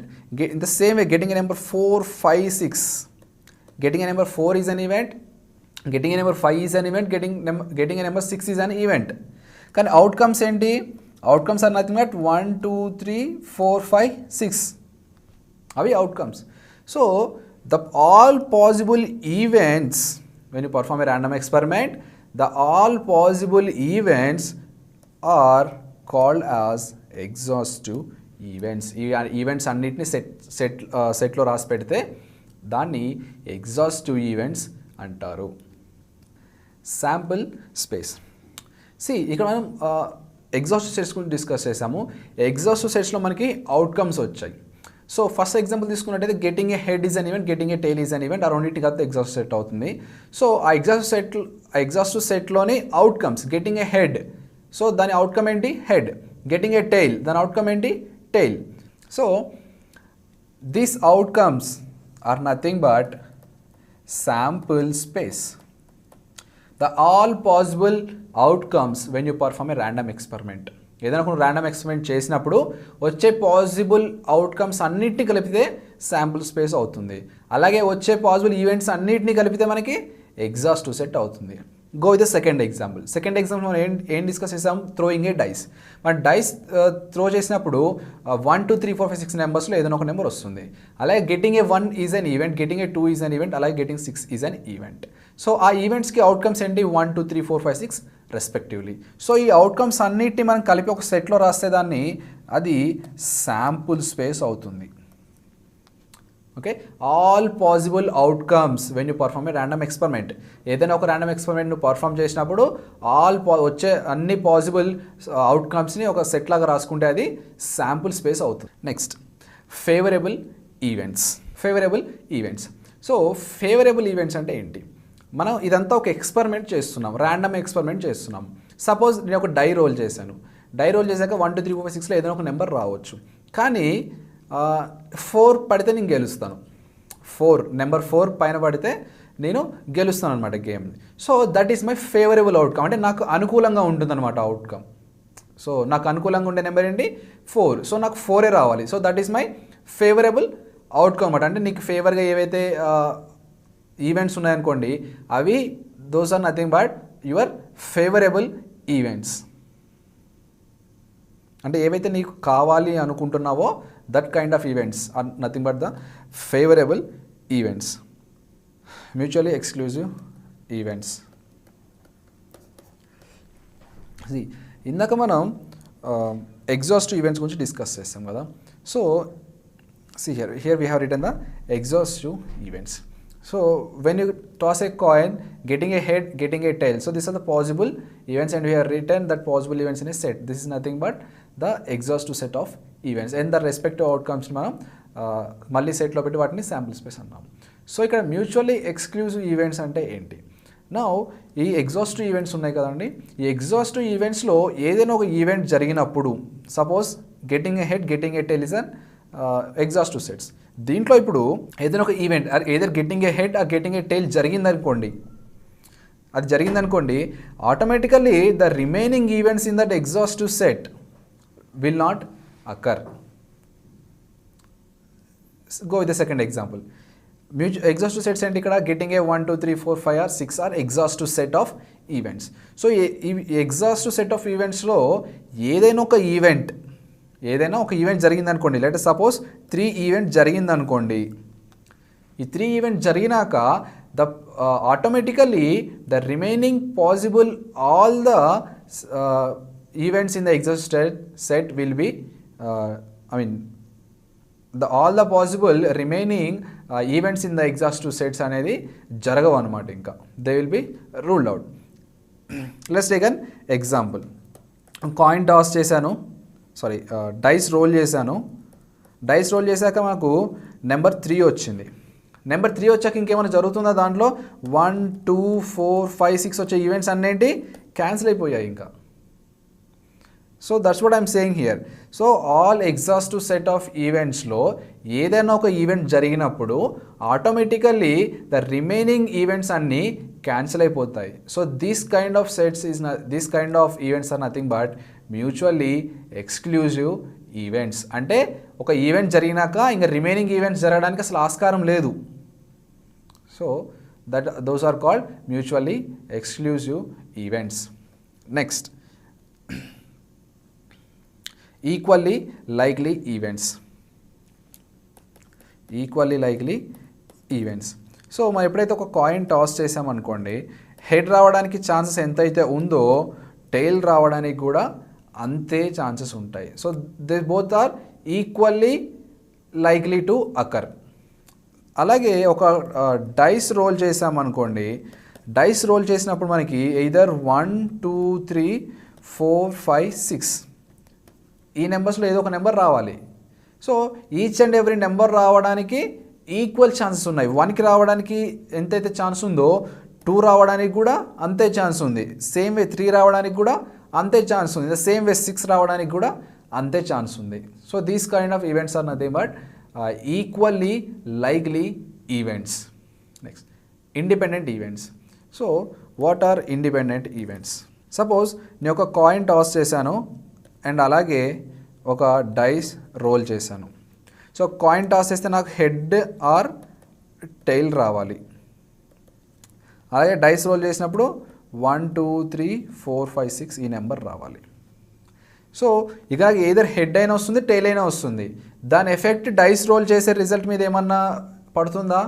So దాని ఎఫెక్ట్ డైస్ మీద అసలు ఏం పడదు. So these kind of events are nothing but the independent events. They both are totally disjoint. ఒకదానికి ఒకటి అసలు సంబంధమే ఉండదు అనమాట. ఈ కాయిన్ టాస్ చేశాక దాని రిజల్ట్ దాని సపరేట్, ఈ డైస్ రోల్ చేశాక దాని రిజల్ట్ దాన్ని సపరేట్. సో ఈ కాయిన్ రిజల్ట్ డైస్ రిజల్ట్ మీద పడదు, డైస్ రిజల్ట్ కాయిన్ టాస్ చేసిన దాని మీద పడదు. So these kind of events are nothing but independent events. So these are the basic terms, these are the basic statistical terms in the probability. Now we will see the definitions of the probability. Asal definition, probability definition enti. So మనకి ఇక్కడ 2 definitions ఉన్నాయండి. Mathematical definition, the second one is statistical definition. Mathematical definition and statistical definition. దీన్ని మనం classical అంటాము, classical definition, దీన్ని empirical definition అంటాము. So will see what is statistical definition, దాంట్లో limitations ఏంటి, స్టాటిస్టికల్ డెఫినేషన్ ఏంటి, దాంట్లో లిమిటేషన్స్ ఏంటి, will discuss. So first we go with mathematical definition. సో మెథమెటికల్ డెఫినేషన్లో మనకి ప్రాబబిలిటీ ఎలా ఫైండ్ అవుట్ చేస్తాం. So what is a mathematical definition? So suppose, see, when you perform an event when you perform an event, so there will be outcomes. So this is total is nothing but a sample space. This total is nothing but the sample space. Now let us consider there is an event E. There is an event E. Now probability of occurrence of that event E, probability of occurrence of that event E is equal to number of favorable events divided by total number of possible outcomes. Total number of possible outcomes. So this is also called as the number of events in, the number of outcomes in a sample space. The total number of outcomes in a sample space. The total number of favorable events మనం m అనుకున్నట్టయితే, అలాగే total number of possible events, ఆ total number of outcomes in a sample space మనం n అనుకున్నట్టయితే, probability of the specified event, the probability of occurrence of that event E is equal to m by n. So this is the mathematical definition for probability, or we can say the mathematical formula to find the probability of occurrence of that specific event E. Now see here, P of E is nothing but m by n. P of E is equal to m by n. First point, this probability P of E will always lies between 0 to 1. The probability of that occurrence of event E will be always lying between 0 to 1. So this is nothing but the probability limits is 0 to 1. The probability of any event, not only that event E, the probability of occurrence of any event will be lying between 0 and 1. So if the probability of occurrence of event E is 0, then we call it as impossible event. If the probability of occurrence of an event E is 0, then we call that event is nothing but we call that event as impossible event. In the same way, if the probability of occurrence of event E is 1, then we call as sure event. అంటే ఖచ్చితంగా అది అవుతుంది, అదే అవుతుంది, ఇంకా వేరే అవ్వడానికి chance లేదన్నమాట. Okay, we can also call it as certain event. Call as certain event. అంటే ఇంకా అదే జరుగుతుంది. సో వేరే ఏ పాసిబుల్ ఈవెంట్ జరగదు ఇంకా. So before going to second point, we'll just see one small example. Now let us toss a coin. మనకి possible outcomes ఏంటి? Head, tail. So ఇప్పుడు నాకు హెడ్ కావాలనుకుంటున్నాను. Head is my favorable event. Now probability of getting a head, I'll denote getting a head event as H. Now P of H is equal to what? Number of favorable events divided by number of outcomes in a sample space. Number of outcomes in sample space. This is the formula we have discussed. So ఇక్కడ మనకి sample space ఏంటి? Head, tail. This is the sample space because those are the only two outcomes we will get. So ఇక్కడ నాకు favourable event ఏంటి? Number of favourable events ఎన్ని ఉన్నాయి sample స్పేస్లో? Only 1 is there, that is head. 1 by total number of outcomes ఎన్ని? 2. So probability of getting a head when you toss a coin is 1 by 2. So in the same way probability of getting a tail, I'll denote with it probability of getting a tail P of T. So the same formula, number of favorable events by total number of outcomes in a sample space. Number of favorable events ఎన్ని ఇక్కడ నాకు? Only tail, ఇది ఒక్కటే ఉంది, only 1. 1 by total number of outcomes in a sample space 2. So probability of occurring a head is 2 as well as probability of occurring a tail is also 2. So probability of occurring both the events is half and half here. So these events are nothing but equally likely events అని కూడా చెప్పొచ్చు. Okay. Now let us take one more small example here. Dice తీసుకున్నట్టయితే మనకి possible outcomes అన్ని 1, 2, 3, 4, 5 and 6. So total number of possible outcomes are 6. Now I want to get number 3 on the top. So my favorable events is getting a number 3. Getting a number 3. So getting a number 3 మనకి ఇక్కడ ఎన్ని option ఎన్ని number of favourable events ఎన్ని ఇక్కడ sample స్పేస్లో only 1 which is equal to probability of getting a 3 is equal to 1 divided by total number of outcomes in sample space ఎన్ని 6. So probability of getting 3 is 1 by 6. In the same way probability of getting 2 ఏంటి number of favorable events for getting a 2 ఎన్ని ఉన్నాయి only ఒక్కటే ఉంది ఒక్క event that is only 2 divided by total number of outcomes is 6. The same way probability of getting a 1 is also 1 by 6. Probability of getting a 4 is also 1 by 6. Probability of getting a 5 is also 1 by 6. Probability of getting a 6 is also 1 by 6. So occurrence of any event in the sample space is equal, that is 1 by 6, 1 by 6 and 1 by 6. We can also say those are equally likely events.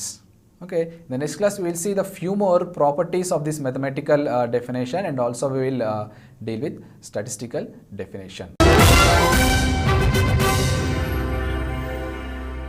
Now this session we completely devote for the circles chapter, and all of you know the concept of a circle.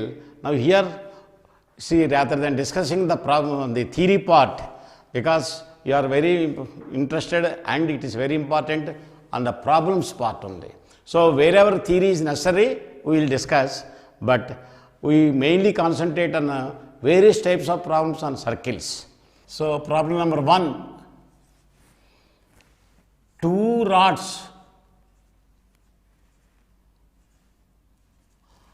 of length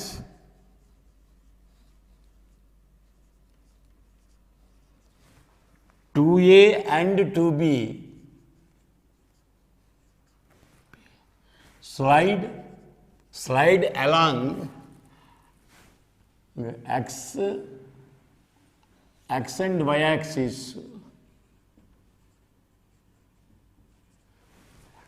respectively.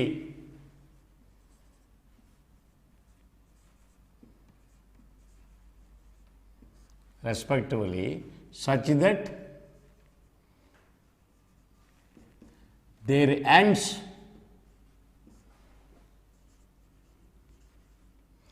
are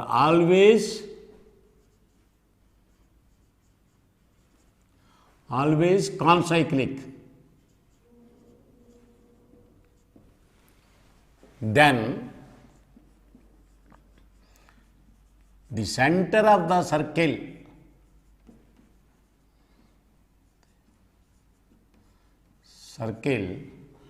lies on the curve 1 x square minus y square is equal to a square minus b square, 2 x square plus y square is equal to a square plus b square, 3 x square minus y square is equal to b square minus a square, and 4 x square plus y square is equal to b square minus a square. So that means, see here x and y axis are there, origin. So suppose AB is one rod of length 2A and CD is another rod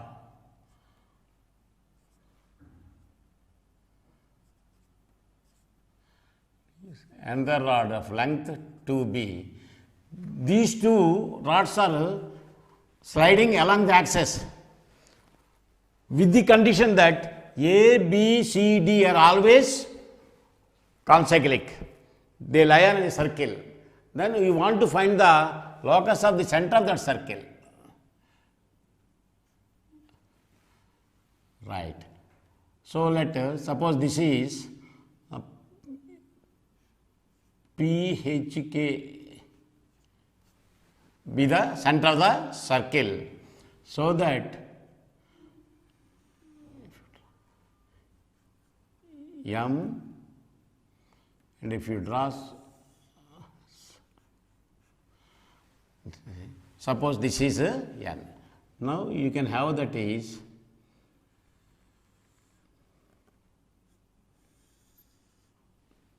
this is R and that is R. So now please see. So let PHK be the center of the circle.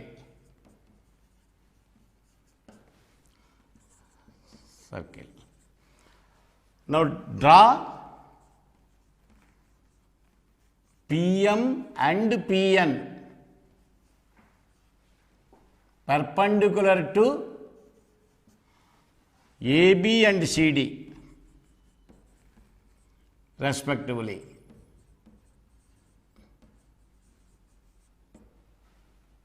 Okay. And you know that in 10th class or 9th class, you learned that the perpendicular drawn from the center of a circle onto a chord bisects the chord. So everybody knows that right from 8th class itself. So therefore, AM is equal to MB, each is equal to A, and CN is equal to ND, each is equal to B. Okay. Now, from the triangle, you know that, so since triangle APM is right angled,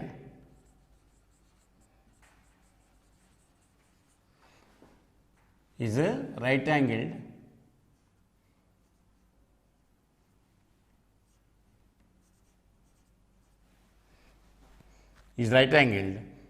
AP square is equal to AM square plus PM square, but that is A square plus H square, A square plus H square, sorry, PM square, A square plus K square, A square plus K square. Similarly, PC square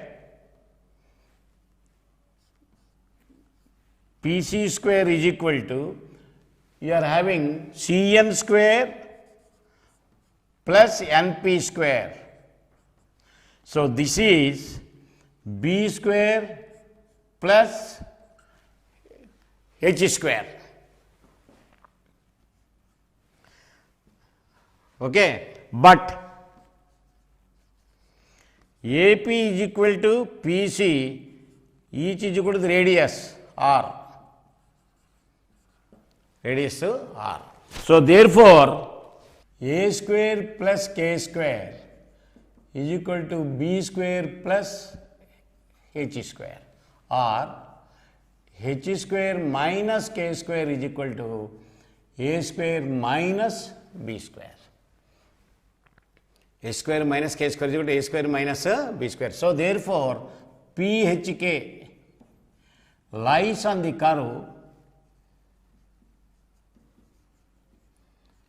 curve X square minus Y square is equal to A square minus B square.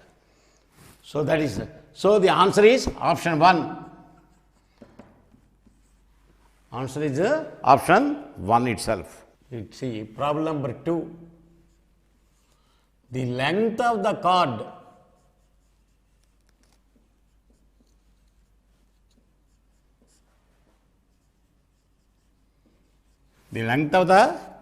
intercepted by the circle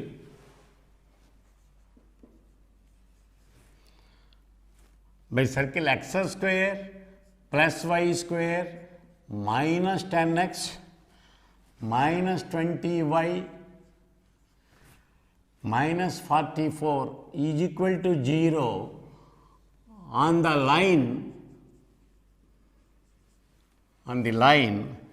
3x minus 4y is equal to 0 is 1, 12, 2, 16, 3, 24, 24. Right. So that means you are given a circle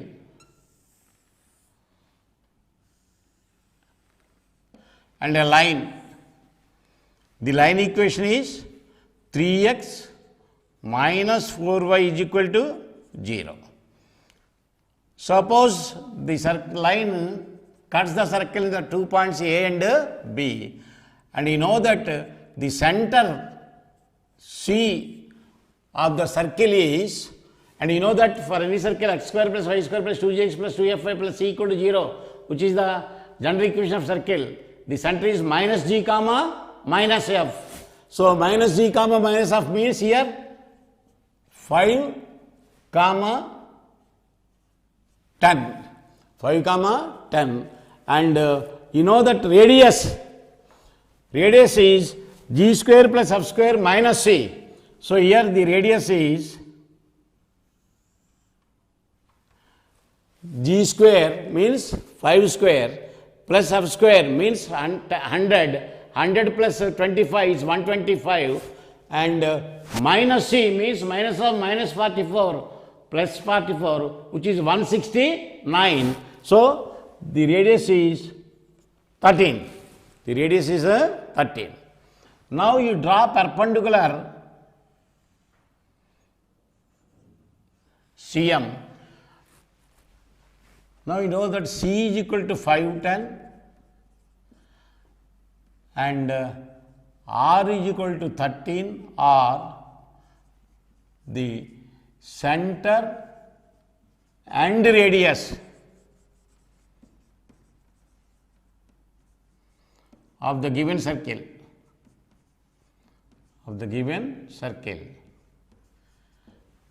Now draw CM perpendicular to the chord AB. Chord AB made by the circle, made by the line on the circle, so that AM is equal to MB. So now, so therefore,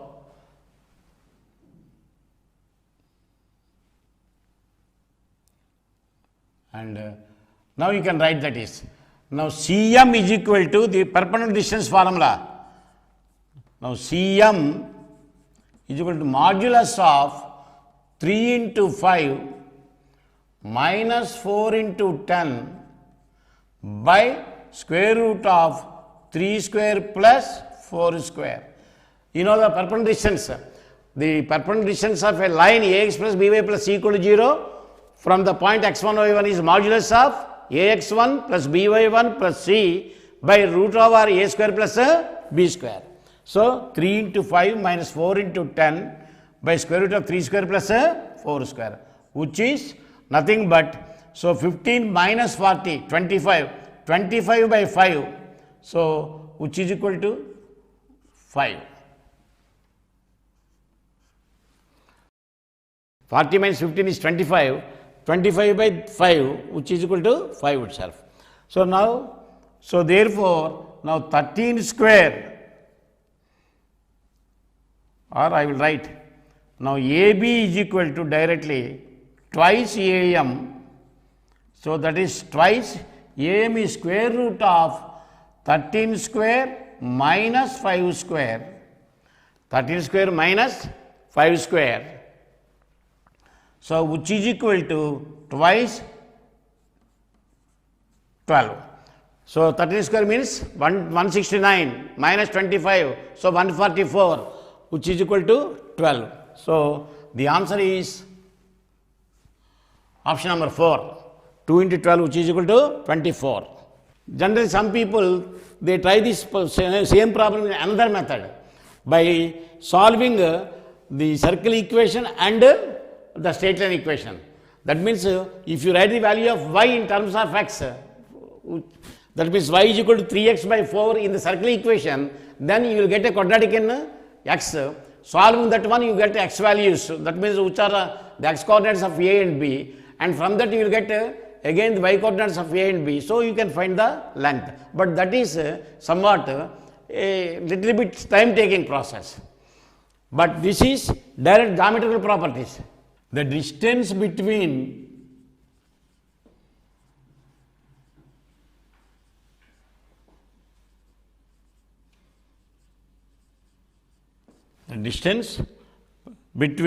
the tangents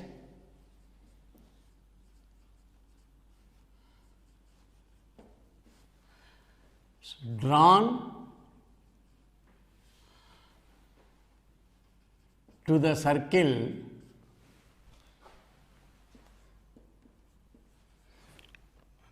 x square plus y square is equal to 9, which are perpendicular to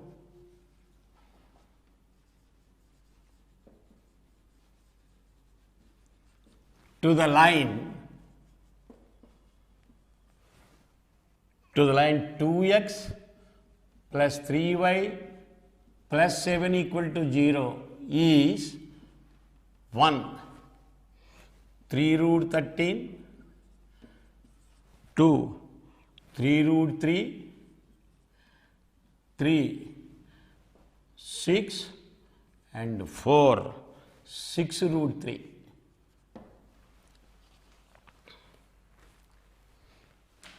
Okay, and you know that for any circle, if two tangents are perpendicular to the same line, that means they are parallel tangents. So, this is, suppose the line is, the given line is 2x plus 3y plus 7 is equal to 0. Now, he has drawn two tangents which are perpendicular to this line.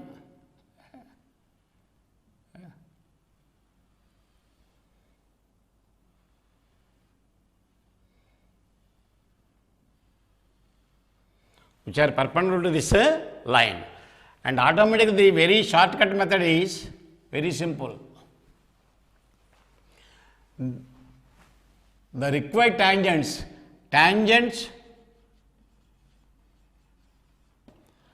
perpendicular to the given line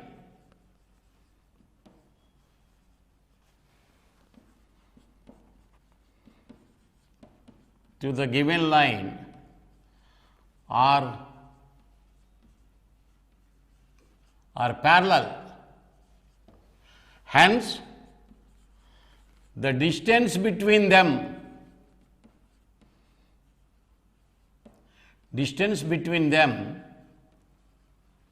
is equal to distance between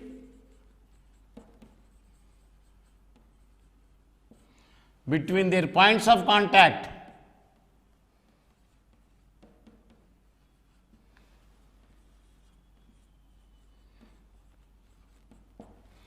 Distance between their points of contact means that line is nothing but a diameter.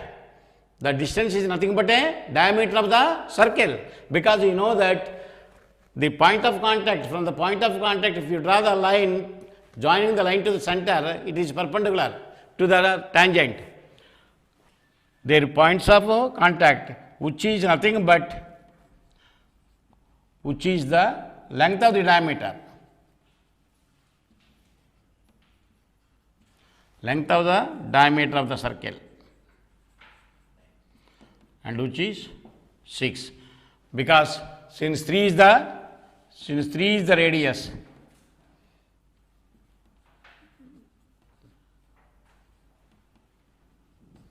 So this is a shortcut method.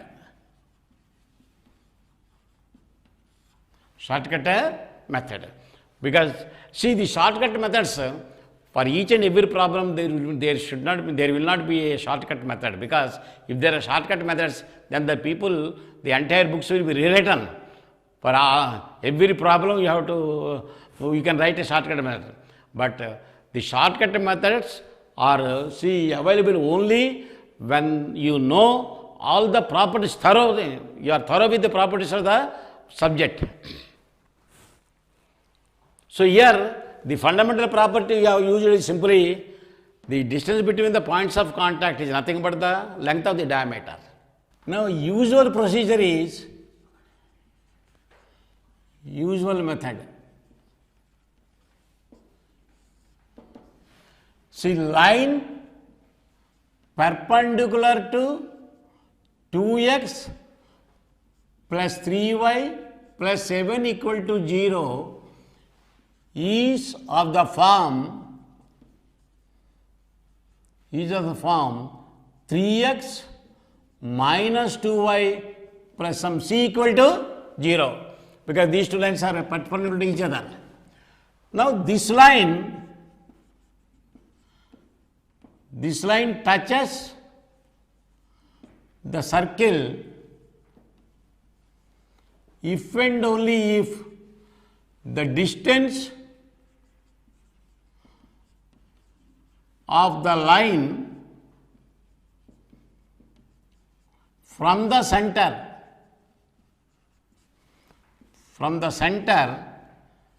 0, 0 is equal to radius 3.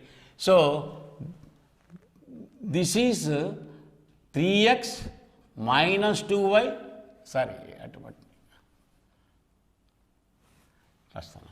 this equation is 3x minus 2y plus c is equal to 0.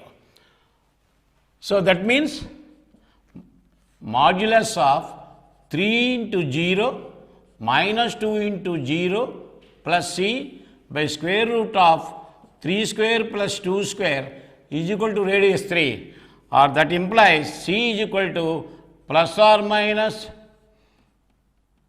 3 root 13. So therefore, distance between the tangents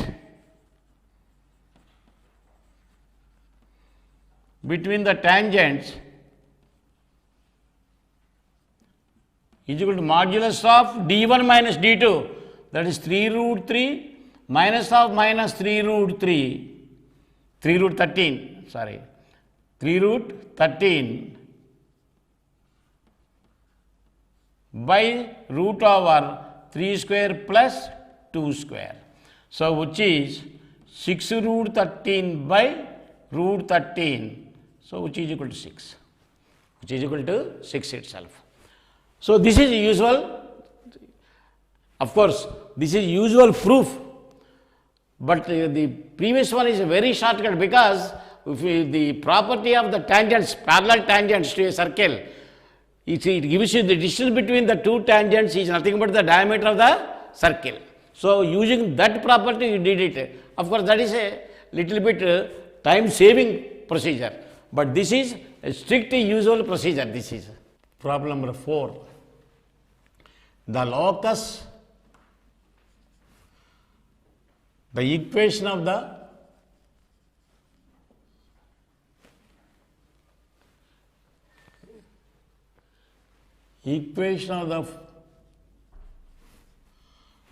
the locus of the foot of the perpendicular, drawn from the origin from 0, 0 origin upon any line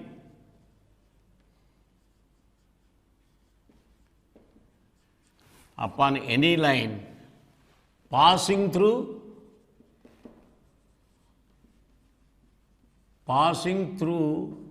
the point 2, 3 is 1 x square plus y square minus 2x minus 3y equal to 0. 2 x square plus y square plus 2x minus 3y equal to 0. 3 x square plus y square minus 2x plus 3y is equal to 0.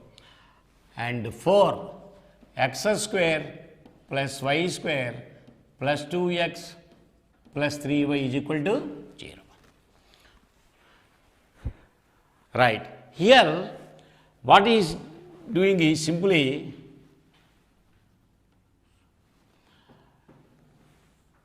he is taking a line passing through a fixed point 2, 3.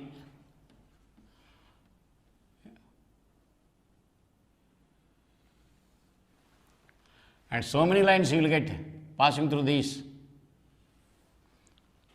And onto these lines from origin is dropping perpendicular. Suppose M, N is dropping a perpendicular. Now he wants the locus of these feet of the perpendicular, M, N, N, M, N, and so many you will get like that. If the line changes, then the foot of the perpendicular will change. Now all these feet of the perpendiculars, they lie on some curve, and the curve equation we want to find out. Right. The shortcut method I will give you, very shortcut method.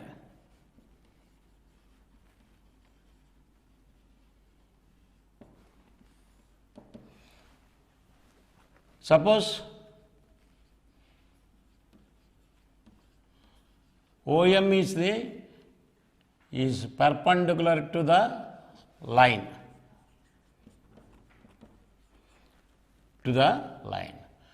So since angle OMP, where P is equal to 2, 3 is 90 degrees, P must lie on a circle, on the circle,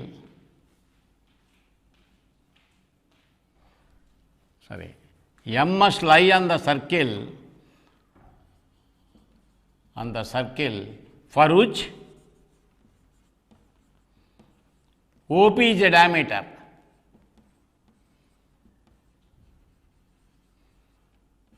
OP is a diameter.